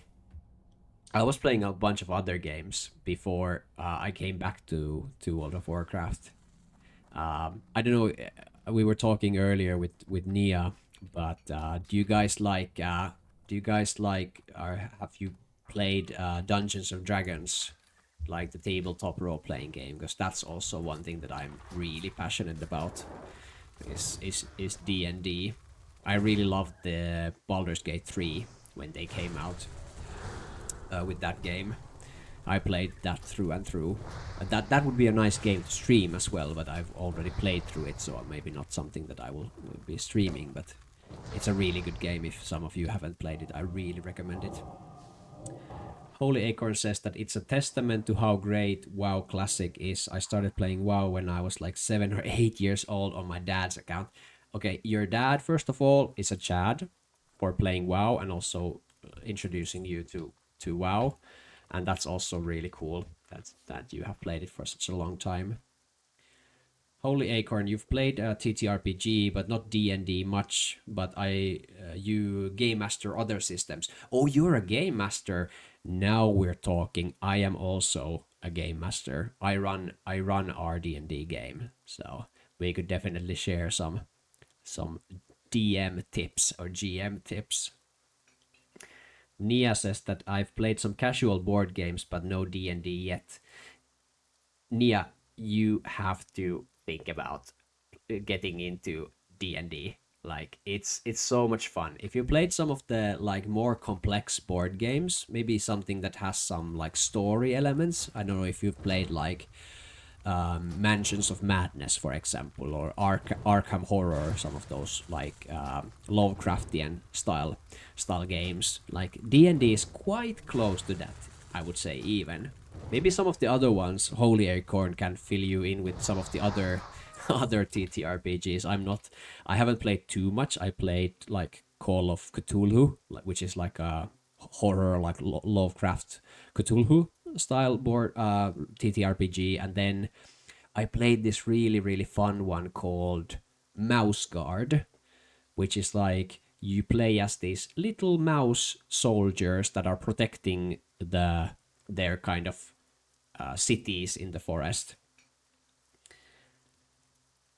Holy Acorn says, my dad, my brother, my mom used to play WoW together. That's so cool. That's so cool. I think that's just like the stuff that you see somewhere. Like there's this one streaming family that they stream the they play together. That's really cool. Holy Acorn, hell yes, definitely we will have the discussion of DMing different TTRPGs. Nia says that it's hard to find the time and you're not even a dad. I get it. It's time is like time is elusive. When you have it, it's easy to spend. But definitely it's something that I do recommend to anybody who is likes fantasy, likes storytelling, and then it's also like tabletop role-playing games to me is like you have to go a little bit beyond your comfort zone if you haven't done that before, because it's like acting. I think the best way to describe tabletop role-playing games is it's kind of like half like acting and half board game. So you're acting out scenes and discussing between your characters, and then you have to like the combat, especially D&D, which is like a very mechanics heavy game. Star Wars FFG is my favorite system. Holy corn.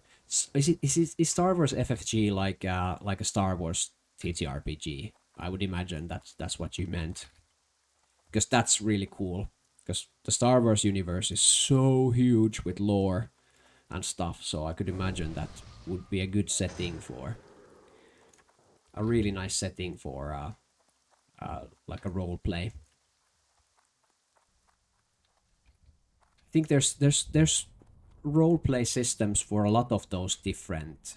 Like I was discussing at this one event with this one lady, and they had been playing like a Lord of the Rings TTRPG for a long time, and that sounded really fun. But yeah, it's hard to split your time between multiple systems.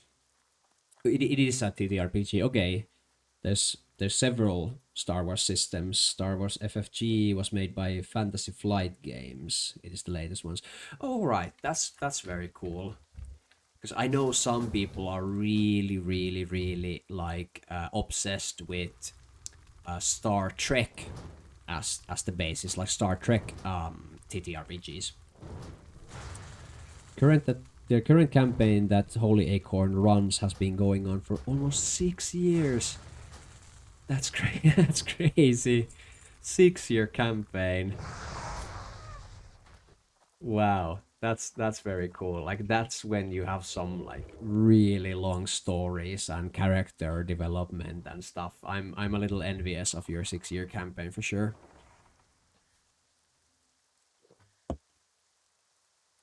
think the longest D&D campaign that we've had was like 2 years maybe, and that was also a little bit because there was like COVID, so we couldn't play so much.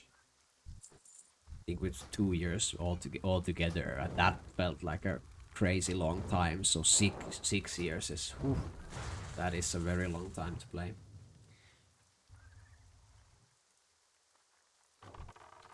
I got a group for these guys. So much easier. Nea Kostash, good night fellow gamers, thank you for the company.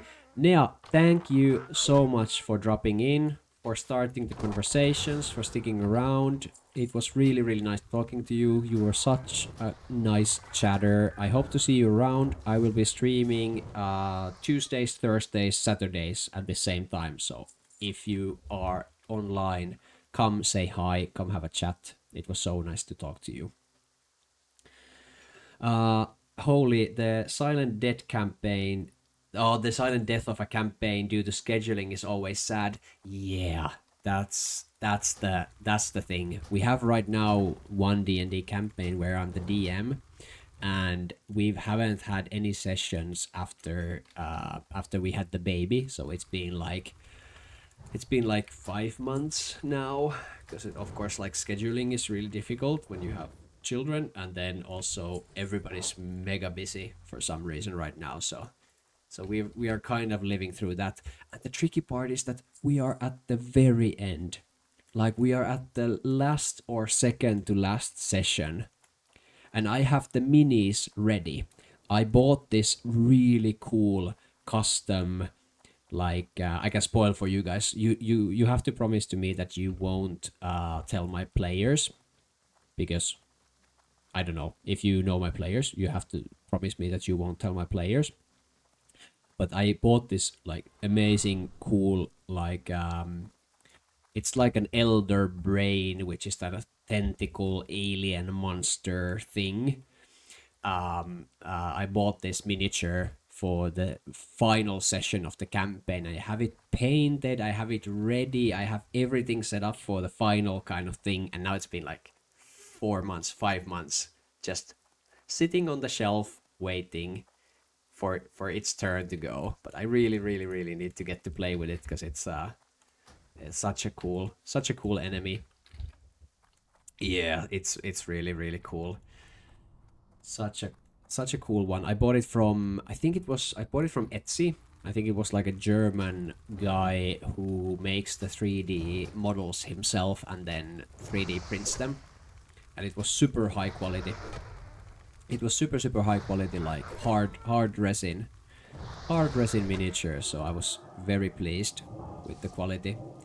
One of our friends also has a 3D printer, so we get to print a lot of our own miniatures, which is nice because, well, you know, Holy, if you have played anything with miniatures, you know how expensive those are. It's like the most expensive plastic you can get, so it's nice to be able to 3D print those. But yeah, it's the wait will be worth it. Definitely, I agree. Yeah, it's so freaking expensive. Yeah, tell me about it. That's not even the most expensive stuff. Like if you go into the most expensive, you have those the Warhammer minis, the Games Workshop Warhammer minis. Holy moly, those are expensive. Like you might have like a big guy, and it might be like €100 or something, just completely crazy. Just completely crazy amount of money for a piece of plastic. Like they're cool, they're really cool, the Warhammer ones, like super detailed, super high quality. You know that they've been making them for like 40 years or whatever, how long they have. They're really cool, but oh my goodness, they are expensive.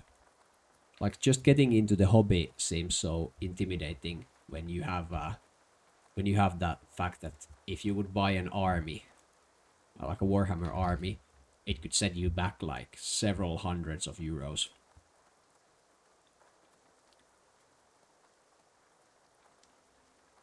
All right, let's return this one. I have done this quest. Do you have anything else left?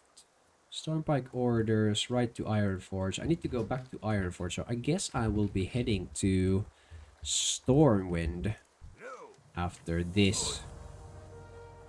Let's return that, and then let's go back to Thelsamar, and then fly to Stormwind. I like the, well, that wasn't a new model, but there's so cool new models as well on Turtle. Some really cool new models. Like I really like the Wildhammer dwarves. Their models. Those are those are really cool looking dwarven guys. Have I not done that? I will not do it. I will not do that one. Oh, the little fox pet is so nice. Like, to have that as a hunter pet. I want one. Yeah, the Wildhammer dwarves are awesome. Definitely. Definitely awesome. Like, I like that they're bringing these kind of lore accurate and like lore appropriate like they're different kind of races and kind of those sub races into the game. Makes it a little bit more rich. Because you've had those from in like vanilla. You had the high elves in like a few places, and you had those wild hammer dwarves. Or do you guys remember there's the epic dude, the red t-shirt guy? Like the original video where he goes at the BlizzCon and he asks the question about I think Thorgrim Wildhammer, like why is he not in TBC when he was the leader of Airy Peak in Vanilla WoW, and then the WoW the devs are like, isn't he dead or something? And then yeah, red shirt guy. I think he was I think they made him an NPC for a retail. I think he's an NPC, like a lore master or something like that. Lore master, red shirt guy. Such a cool part of like Warcraft lore. They've made those, like some of those guys. The one that really hit me, like really struck me, was Wreckful. Like I used to watch Wreckful a lot when he was streaming, and then what happened with him? It was super sad, and then they made him the rogue trainer in Stormwind, which is like an homage. It was I still watch. There is a Twitch channel that does like reruns of old Wreckful streams. I still kind of go to that stream every now and then to watch it for a while. It's it always kind of hits me kind of in the feels. But it's cool that they are doing these like homages to some of the big kind of names in the game and the game's history. It's nice to see. All right, the Great Forge.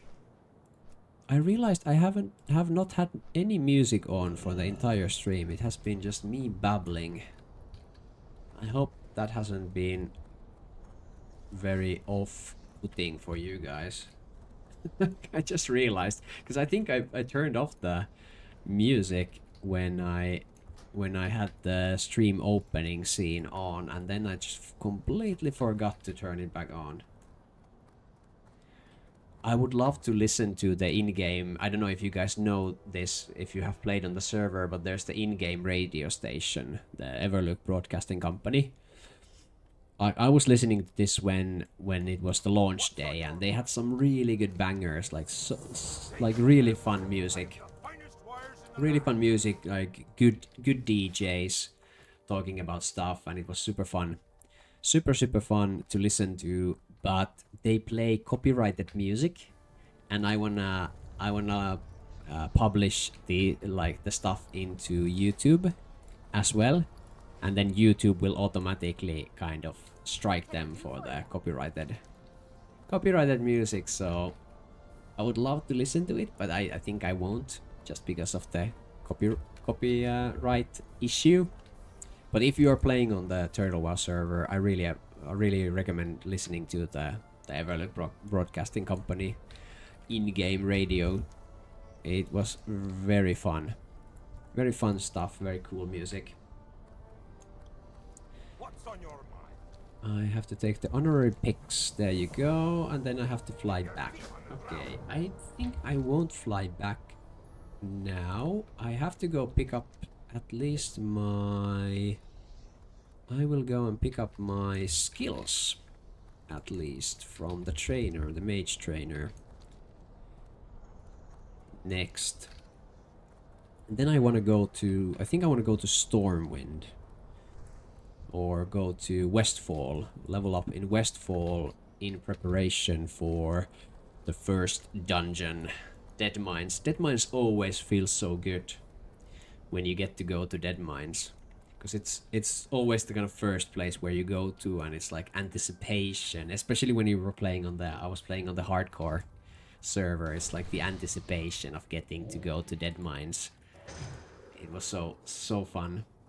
So I want to start preparing for Dead Mines. Hopefully in 1 or 2 streams I will hit level 19, maybe 19, 20. I think that would be good to go. I don't know what the level requirement is. I think it's a little bit lower. I think you can go with 17, but oh, I don't want to watch those. I don't want spoilers. I don't want loot spoilers, actually. I want to go blind into, because I know there's some new content. There's some custom content in Dead Mines, so I want to go there completely blind. There's the dude. Look at that guy. Wild-hammered dwarf riding an armored brown boar. The boar mounts are so fun. That's such a fun mount. I'm a little bit jealous. Like, I might have to throw some real life money to get the boar mount on a gnome. Holy Acorn says in Twitch chat, Dead Mines is one of my favorite dungeons ever. I would have to agree. Dead Mines is a really fun dungeon. Especially because you go there so early and it's cool. It's a cool story, like with Edwin Van Cleef and everything. So it's such a cool, iconic dungeon. Dwarf on a boar. Yeah, I saw one the last time I was playing. I saw one just riding past quickly, and I made like a little video to publish on the social medias. And I was just checking earlier today. It has what, 6,000 views on TikTok. The little video with the boar mount, and then on 6,000 views on TikTok, and then on YouTube Shorts it has 4,000. So it has 10,000 views. A 7-second video of me saying, "Wow, look at that boar mount." Like, that was so strange. Like, why is that so interesting to people?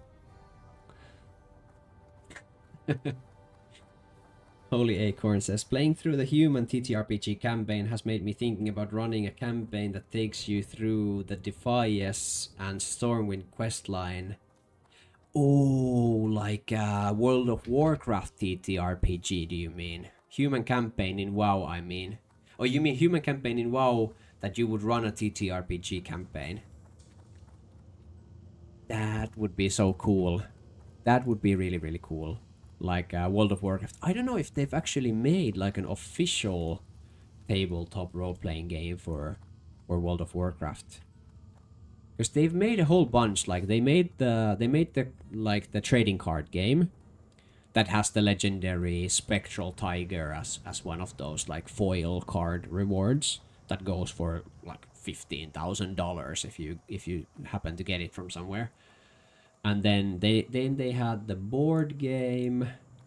They had the board game at least, and some other stuff. There is a Warcraft role-playing game, but I probably won't use that system. Yeah, I guess if it's not a good system, then maybe not. Let's think about this. What would be a good TTRPG system to run a World of Warcraft? Like a World of Warcraft role-playing game. Because it would have to be something, I feel like it would have to be something that is like quite like whimsical. because Warcraft is quite humorous. Like it's not super serious super serious game compared to some other games. D&D, I think, yeah, I think D&D would make a lot of sense because it's very D&D because of course World of Warcraft is heavily based on D&D anyways, so it kinda would make sense. All my rats, I need more rats. Yeah, D&D based World of Warcraft campaign could be very fun to play. I would play that. I would definitely play that. Because I think it would be, because you have so much information about the lore. So it could work really well. I would probably use a system called Genesis. It's basically the setting, neutral version of the Star Wars FFG. Okay, that's cool. Mostly because I really like the system and it's very customizable. Yeah, I think it's like often it's the best TTRPG system is the one that you are most familiar with, because it's also then the easiest for you to kind of customize and the easiest for you to run, so you can actually focus on the actual role play and that. So I've been playing D&D for years now, so I know all the rules for the 2014 version. At least I know them by heart, so it's easy to kind of forget about the rules and then just focus on creating like a fun story and creating like a cool narrative and focus on role playing the different characters. That's something that I still need to a little bit learn more as a dungeon master, to actually be able to kind of role play the characters, like a little bit of voice acting. I try that every now and then, but I feel like I always forget to voice act any NPCs in my games. First time riding the train to Stormwind. I will take a water break.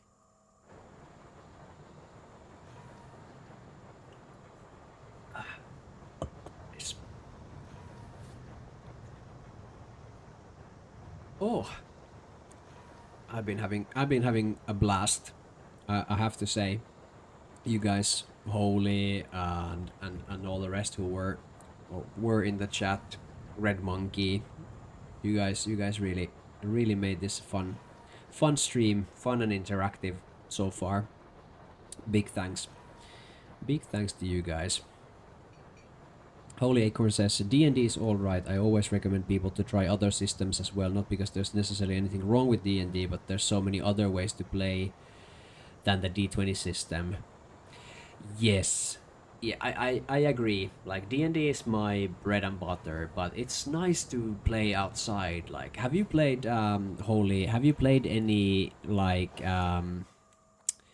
what's it called? Like the D6 systems where you have like you get more D6s based on like if you're good at something, and then you have the exploding dice function. There's a name for that type of game. It's like not dice stacking, but something like that. But it's I played one game called Mouse Guard, which was this mouse inspired game. One second.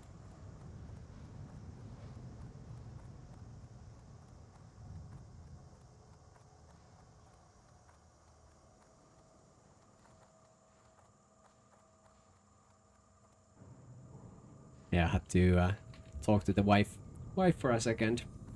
Apparently, I have exiled the cat, and the cat is like sulking near the outside, near our door. Because I closed the door to the kind of home office that I had, and the cat wanted to get in, but I had closed the door, and now he's been sulking on the outside door. Now he's coming here. He's the sweetest boy. They are like rescue cats that we got like some years ago. And he was the most scared little cat when we got him. He was like, he wouldn't come out like ever. We had to feed him like bit by bit. Like the first like 2 months that we had him, he was just living inside the sauna in our house, just below like the benches where you sit in the sauna. He was just staying there, and now he's like the sweetest little guy. He jumped on the table. Holy Acorn, you asked was the D6 system like a free league system? I don't know what free league is, so I can't really say. I don't know. It was the first time I played that game, so. Ooh, some new quest areas. I have to study. I need to get the cat on my lap. There we go.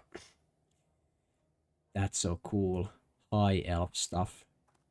Floating bookcases. I was suspecting that you're Finnish based on your accent, but you mention of sauna made me even more sure of it. Yes, 100% Finnish. I don't try to hide my accent. I've kind of embraced it even, but yes, sauna is definitely a dead giveaway that I am Finnish. Like, we have more saunas in Finland than we have cars. I think that's a fact. Or I might have made that up myself, but I think that's a fact that we have more saunas than we have cars. Like, we live in an apartment building, like apartment building, and we even have a sauna in our apartment building. And I think when I was like living in like much smaller apartments before, those also had saunas. Like in this building, it was always saunas. Oh, you're Swedish. I was gonna ask actually, Holy, that where are you from? So you are very aware. You also have a lot of saunas, but not nearly enough. You have a sauna in your apartment building. Holy, yes, we have a sauna in the actual, not even in the, like in Finland, you have these common saunas in apartment buildings, but our actual apartment has a sauna, like a proper sauna as well, which is really nice. I really like it.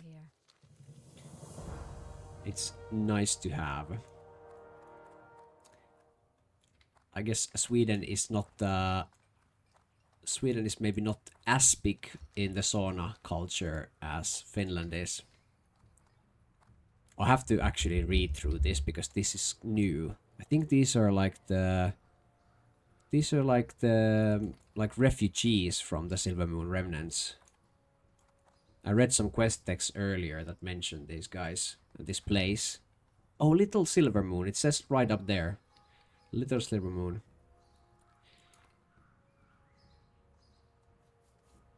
Oh yeah, Holy. See you in a bit then. I'm gonna read through these actually. I wish I knew an older, wiser tree. Trees are supposed to have beautiful foliage, but mine is wilted and dying. Am I going to survive? Oh no, Applebot. Apple a day. I've only experienced a few blooms in my time, but this season things are different. At the ends of my leaves, there are usually pink petals sprouting by now, but instead my branches are barren. I don't think this is normal. Maybe a druid might know what's wrong with me. They're much older and wiser anyhow. Quest objective: inspect Applebot and help him grow back his fruit. Speak to the nearby druid to find Applebot's ailment. We have to help a tree grow fruit. Oh, he's a sad little tree. Okay. So I guess might be a druid nearby. There's a mage trainer over there. But where is there a druid inside here? Let's go find it. These are the refugees. Let's go up. Ooh, nice looking bedroom. What's that? It's like a little book. This is like if you would be on a certain RP server, this would be off limits. You would never go into this room without seeing some unspeakable things. So I will leave this room. It has bad aura. Oh, there's an innkeeper. So this is an inn. But where is the druid? What did the quest say? Blood day. Maybe a druid might know. Speak with a nearby druid. Nearby druid. Where is the nearby druid? Hunter trainers. There's different trainers, so probably there's druid trainer somewhere.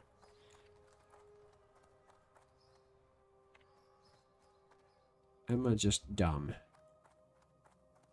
I might be just dumb. That I just don't get it.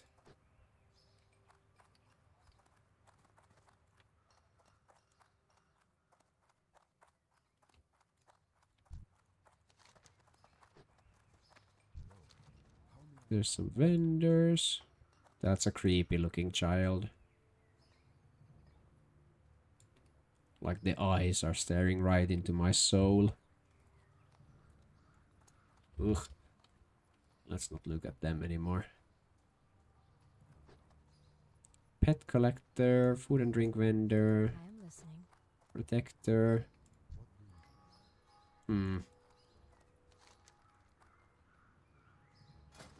He's selling some apples. I do not know. I will leave this be. Maybe I'll come back. Maybe I'll find a druid trainer somewhere else. Actually, I can ask a guard if I can just talk to any druid trainer. Or any druid, for that matter. Guess I could just ask a guard. Ooh, the Stormwind Harbor actually has a place. And you can go to Aberdeen directly from Stormwind. That's actually really nice. That has always been such a pain in the ass to get to Aberdeen. Go with honor, friend. Unless you take like a mage portal. There's a druid trainer. Okay, let's see if we can find that guy. Maybe they will know how to help our friend, Mr. Applebot. I need to talk to Baros Alexton. Oh, I think this starts the quest chains for the Deadmines quests. Hello. Yes, humble beginnings. You have to get the compass. And there's the guy who has decided to kill most of hardcore players, Mr. Benny.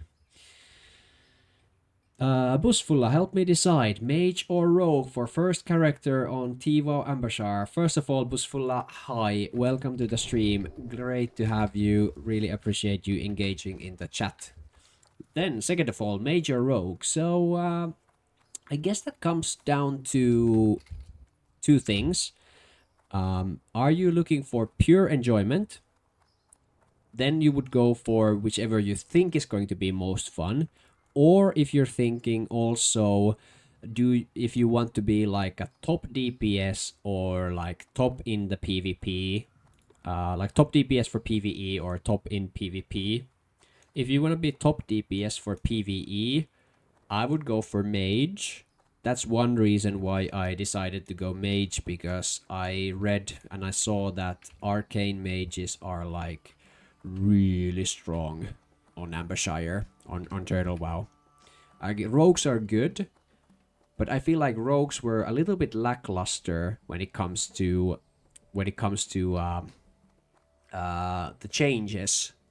Because basically the interesting spec for rogue was the subtlety, making it kind of like a support class. Busfulla says, arcane changes on Turtle WoW look very interesting, but pickpocketing as a rogue just seems like a gold vault. Yeah, I've always loved pickpocketing as a rogue. I don't know if it works here, because the macros work a little bit differently.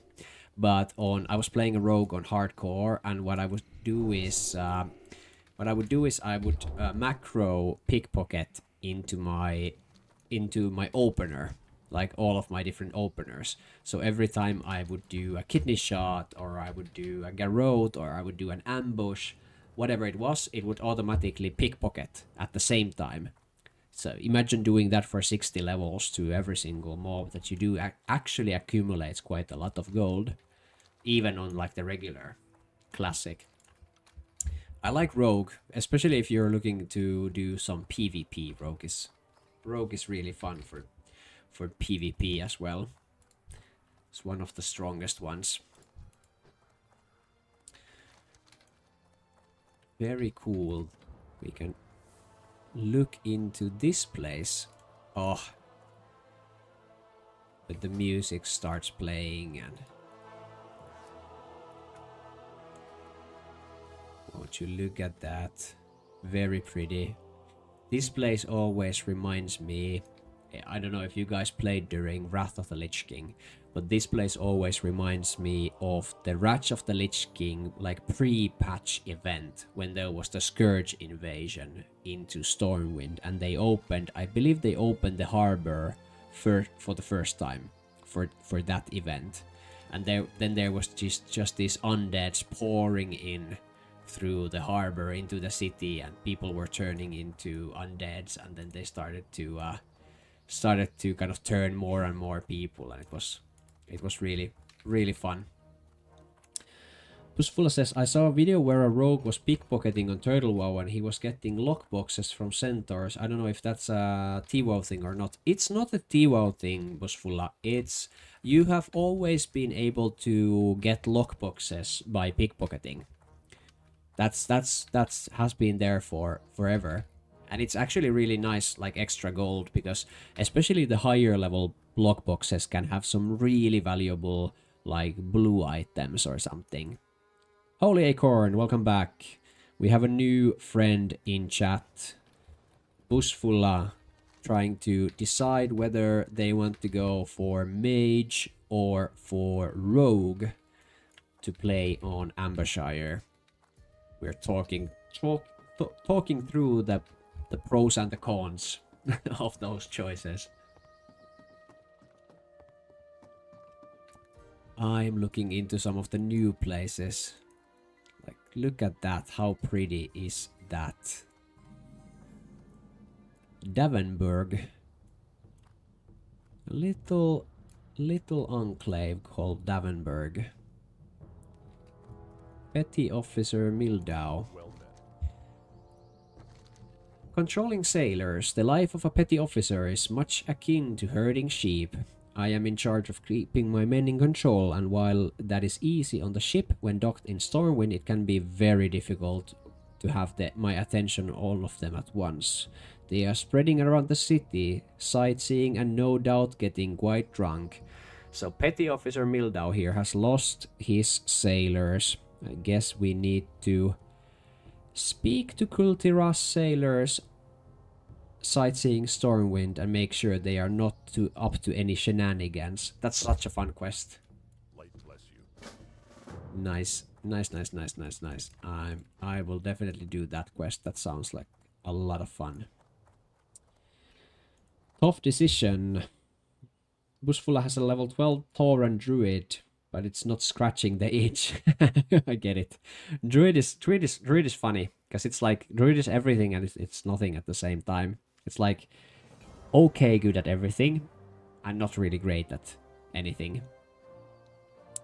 If it was a PvP server, I would say Rogue 100%. If I would go Rogue, I'm doing War Mode Challenge. Is War Mode Challenge the one where you have PvP enabled automatically all the time? Like, you can't disable PvP.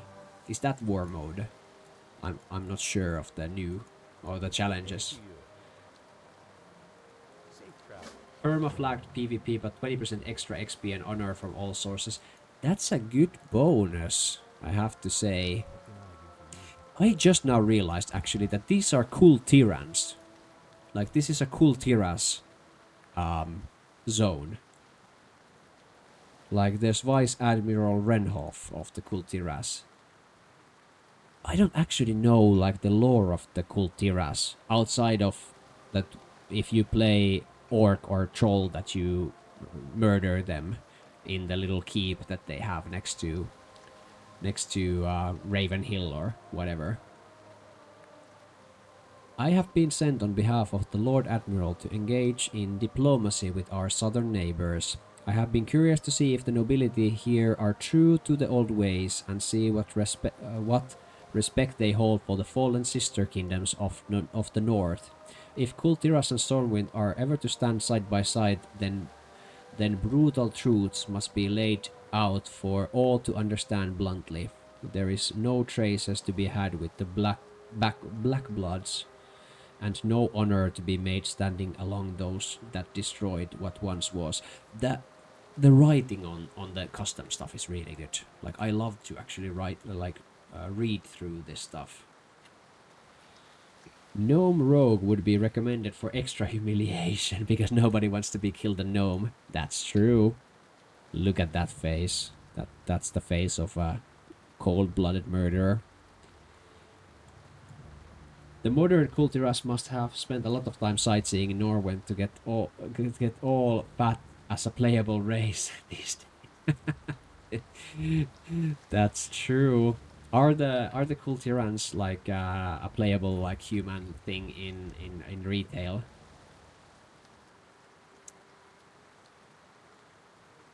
There's the dogs. Very cool.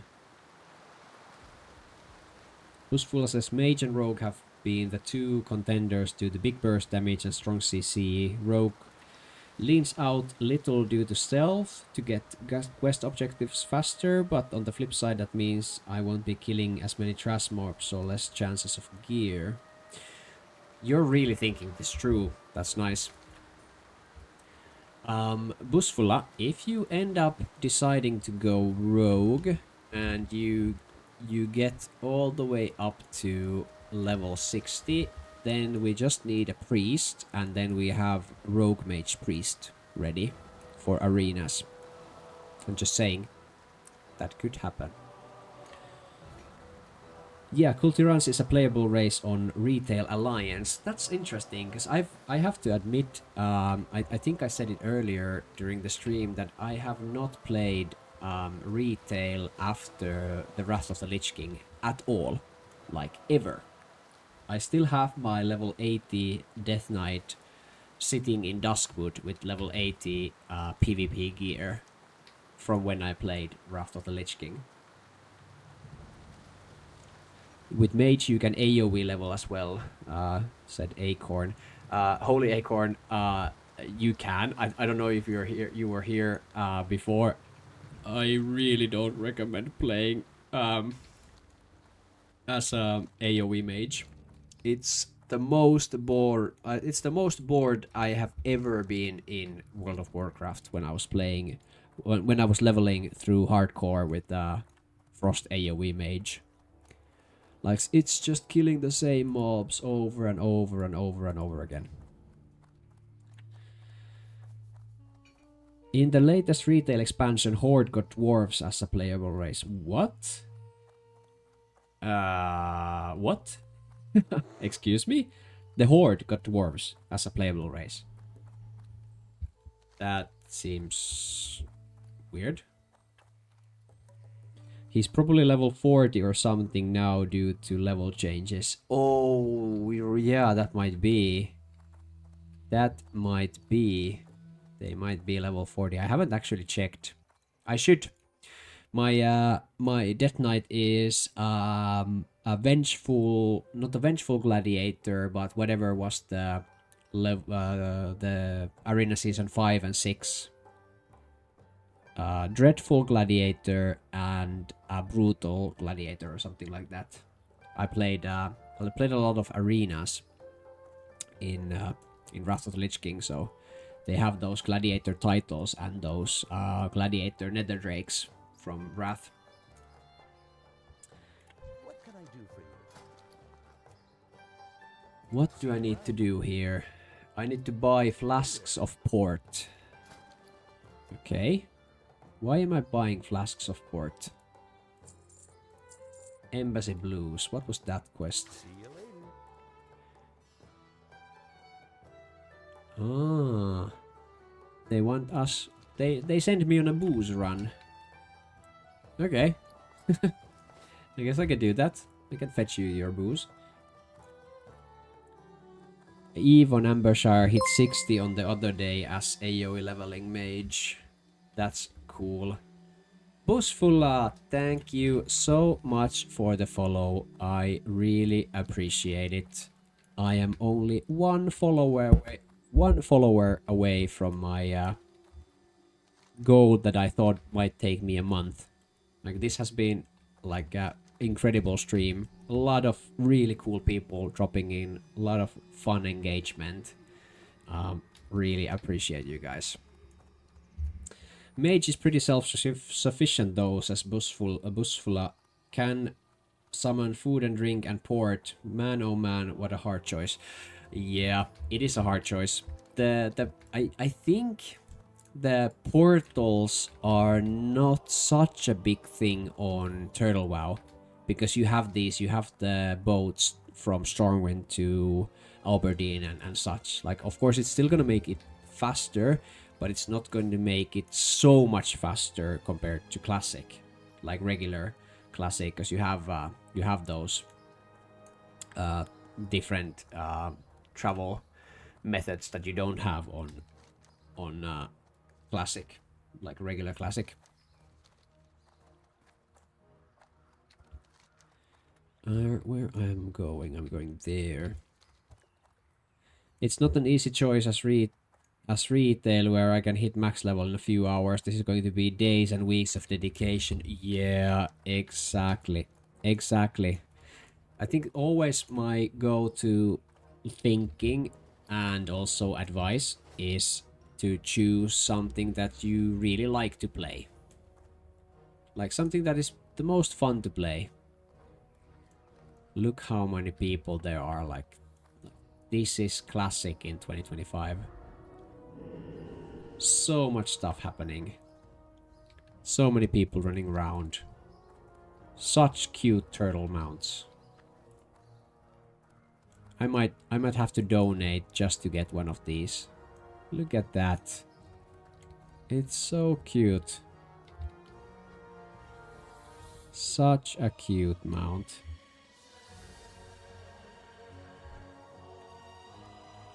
It's a happy little turtle guy. Need something? How are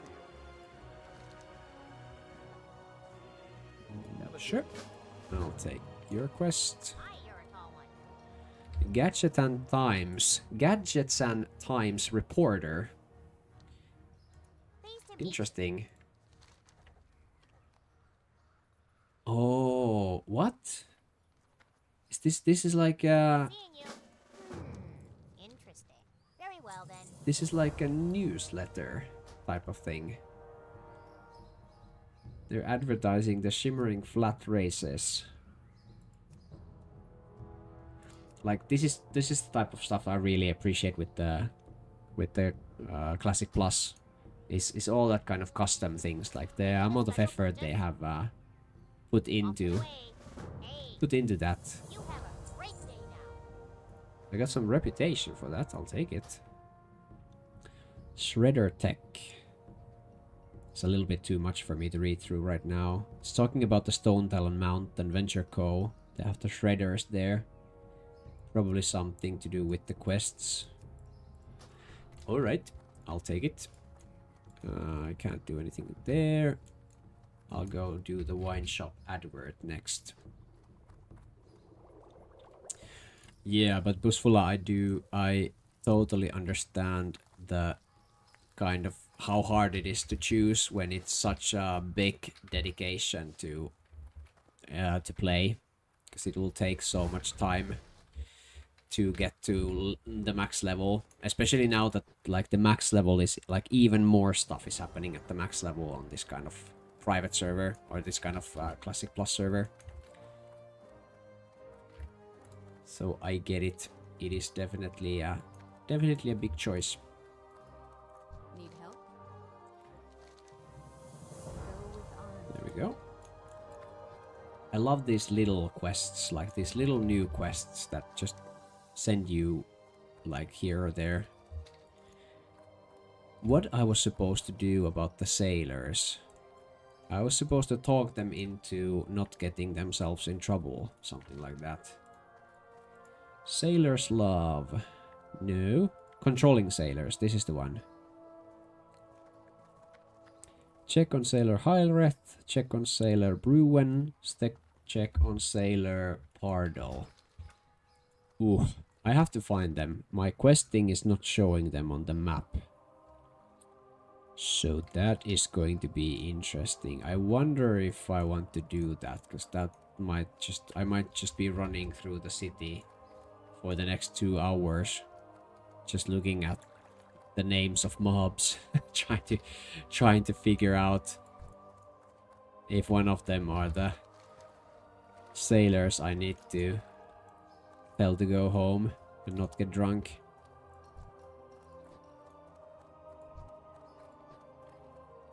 A lot of players have these weird, like, the pirate hats. I wonder what's that all about.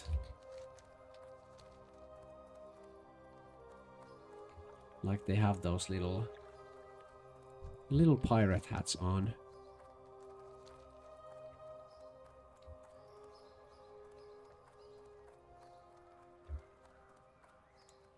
I'm taking such a different... Ooh, there's the big guy.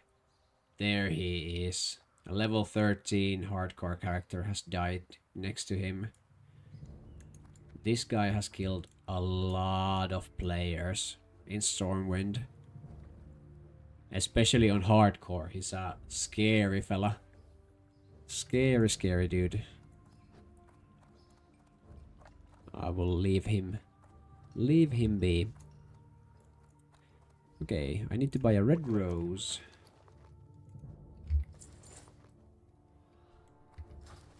Okay. Then I need to go to the mage quarter. Let's try and keep our eyes out for those sailors, if we find any of those drunken sailors anywhere.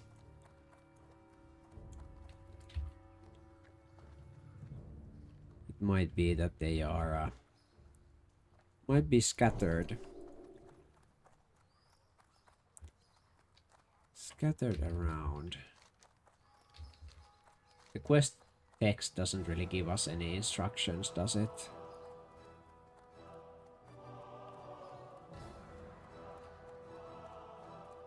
This said that I just have to find those.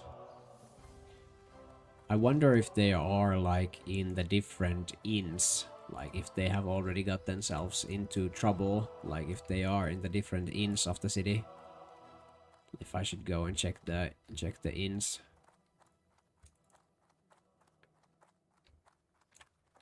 Well, let's go turn in Sailor's Love first. I can read it while I run. Oh, it has been long time since I have been in the city of Stormwind. What seems like a life in itself. Around 3 years ago, I traveled to the city with the fleet of other businesses and met a rather charming and mysterious woman named Charis Yserian. Never since has a woman left such an enchanting impression upon me, and I feel as though I am squandering my time stuck here on the coast with menial jobs, unable to see her. I ask you to help me, mainlander. It will be a few days. I get some free time, and I would like to make an impression.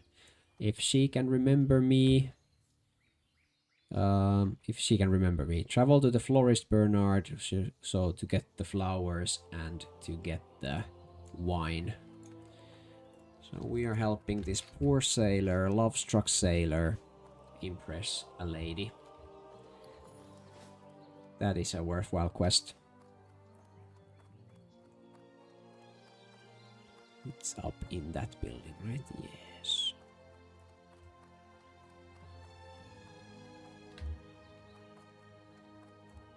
It's in the Ancient Curios. Aha! Charis Yserian, Arcane Trinkets Vendor. Oh, she sells some rare. I think this one is a really good one. I don't have the gold for it, and it's also level 23, so I'll skip those for Safe now. travels. Sailor's love. A rose? Why? Is it this something else? From the sailor Boris. I remember the name and that cool Tyrann man well. I never assumed him to be such a romantic. Light bless you. Well met. Very nice. Charis's response. Who would suspect a cool Tyrann sailor to show so much affection? Those that many call crass, blunt, and overly loud at that. He has surprised me in a rather nice way. To be remembered after such a long time really is a compliment. Here, I prepared a letter for him, and just for him. Do not think to pry it open, my magic will know if you do. She gives a wicked stare and lets out a laugh to ease her faint threat. Take this to the sailor and let him know his actions are appreciated. Farewell. Alright, we need to take Charis's response to that sailor. Should we open the letter? We can't. Ah. It would have been funny if they made like a hex thing that if you opened the letter, then it would be like it would like turn you into a frog or or something like that. That would have been quite funny.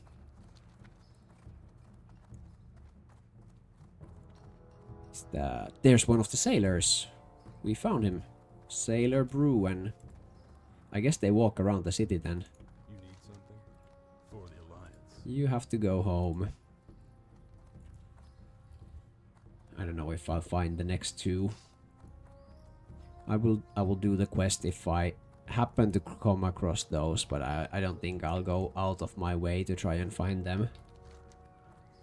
Maybe it's not worthwhile. I could Google it, but I kind of made a promise to myself that I will try to play this game as neutrally, like not to look for not to Google stuff too much. Like I do have the quest add-on, of course, that's helping me, but I'm trying to figure out stuff because then you get the kind of reward of actually completing something yourself.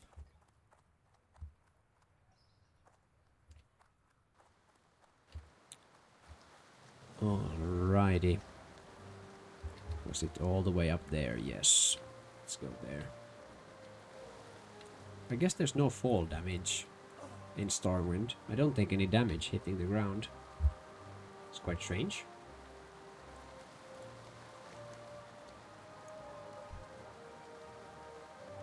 Some dudes are so quick to level. There's already like a level 30 here. I guess probably some higher levels as well. 37 is the highest in our guild.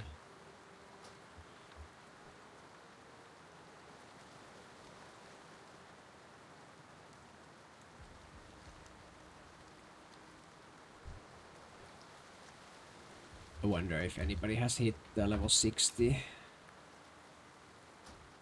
But you can't do /who. But you can. Oh, there is a hunter. DGS heal. Level 60 hunter. Holy smokes. In like 4 days? Since Sunday, right? So the dude has in 4 days leveled to level 60. That's pretty impressive. Okay, Embassy Blues. Let's see.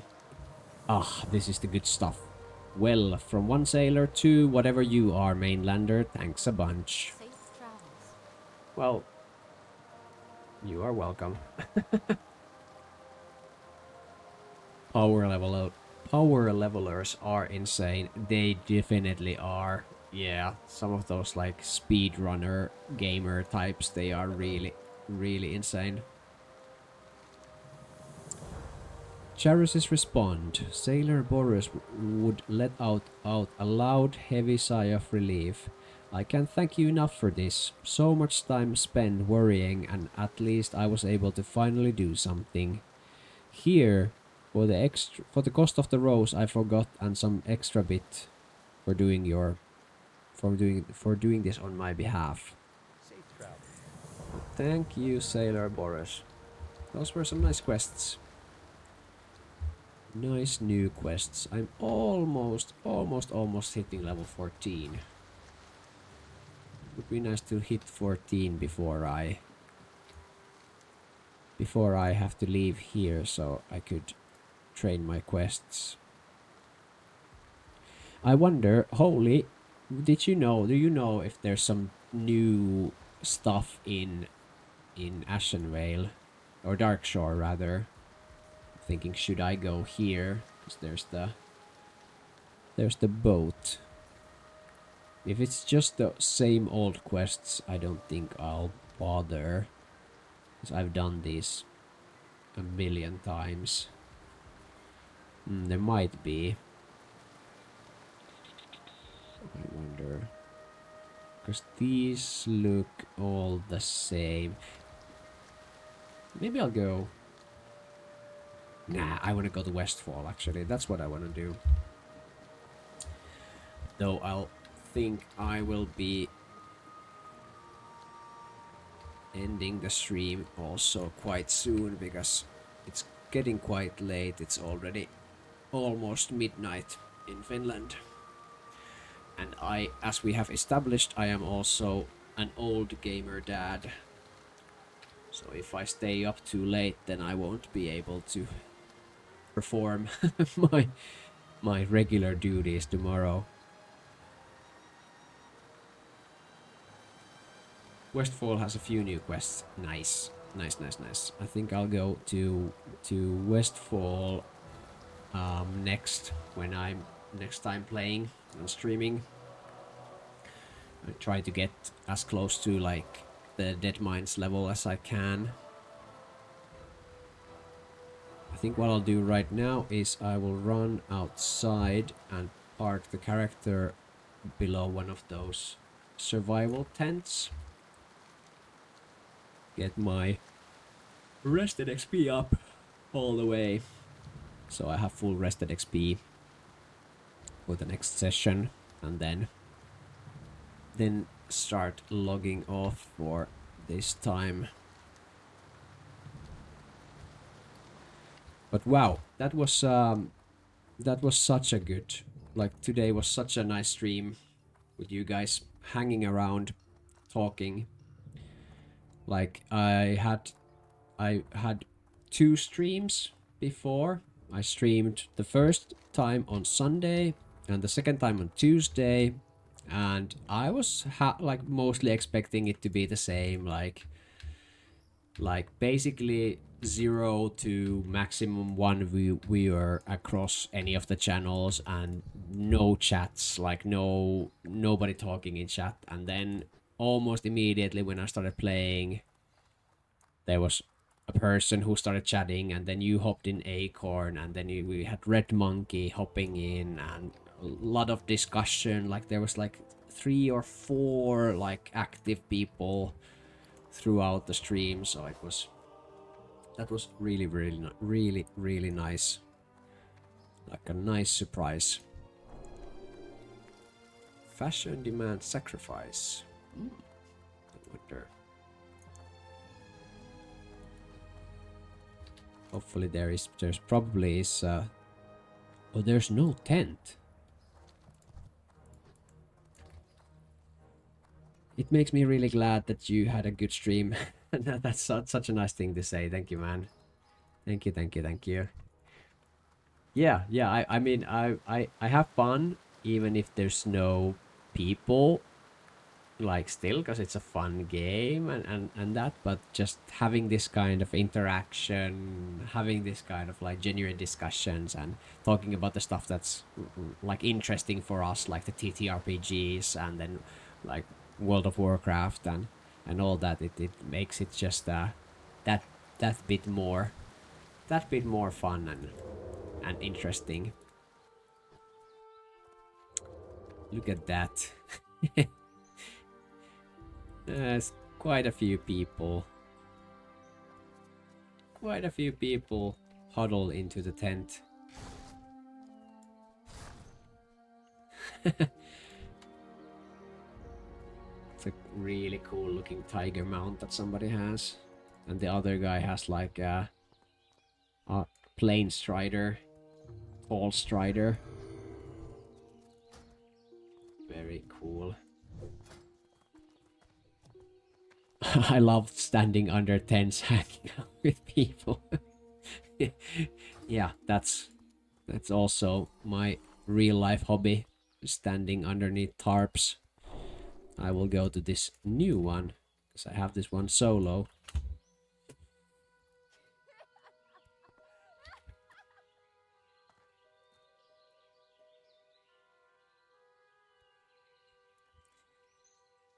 I like people kind of chatting and having like a good time. Can you check somewhere how much rested XP you actually have? Like outside of like seeing the actual bar.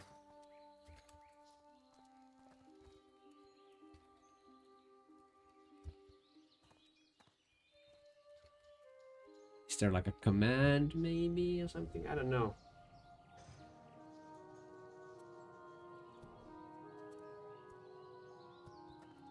Is there a way to check it?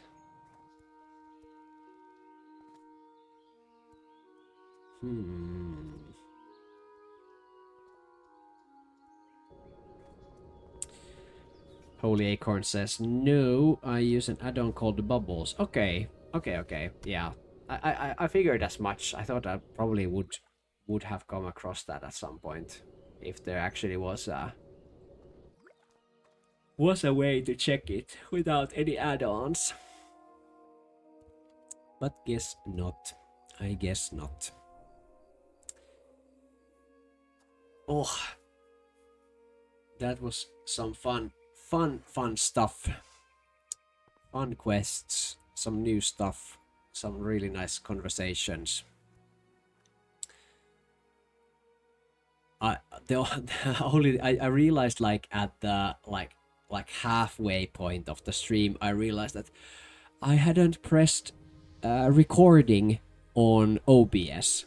So I lost about half of the stream recording. So I have like half of it. I don't know if I can get like the Twitch, the VOD, if I can download the VOD. But I'm also like recording through OBS directly because I can use the OBS recording to then make those clips and that kind of stuff. So it was a little bit kind of like newbie mistake on my part because I put the stream on. I set up everything and then but I didn't press start recording, which is a key step. But you live and you learn. You live and you learn. This is only my third stream, so I will forgive myself. I will forgive myself for doing a newbie mistake like that.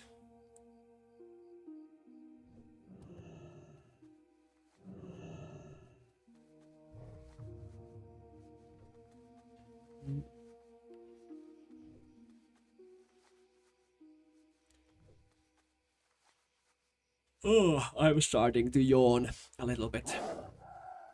I think this will be where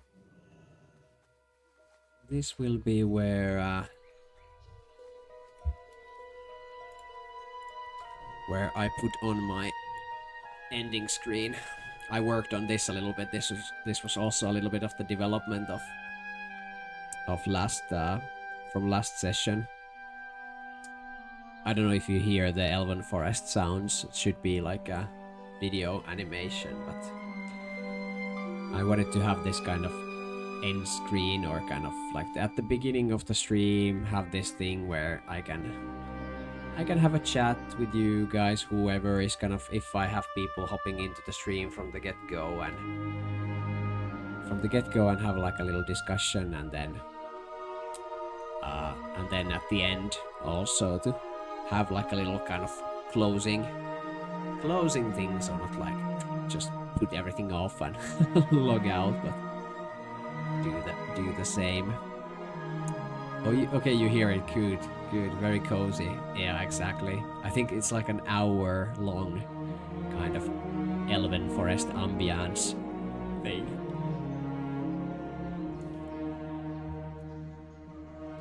It's very nice. Very nice that it works correctly. Oh, but yeah, that was fun stream. Got some stuff done. Hopefully we'll get some nice clips from the stream, from those more interesting points. If you want to check those, I will post stuff on TikTok and on YouTube, like YouTube Shorts, and on TikTok with the same name, the Toolbox Streams. I set up those, and again, really big thank you to you, Holy Acorn, especially for being super active. Red Ass Monkey, if you're still there. All the guys in chat who were here, big thank you for making this a fun stream, having those discussions.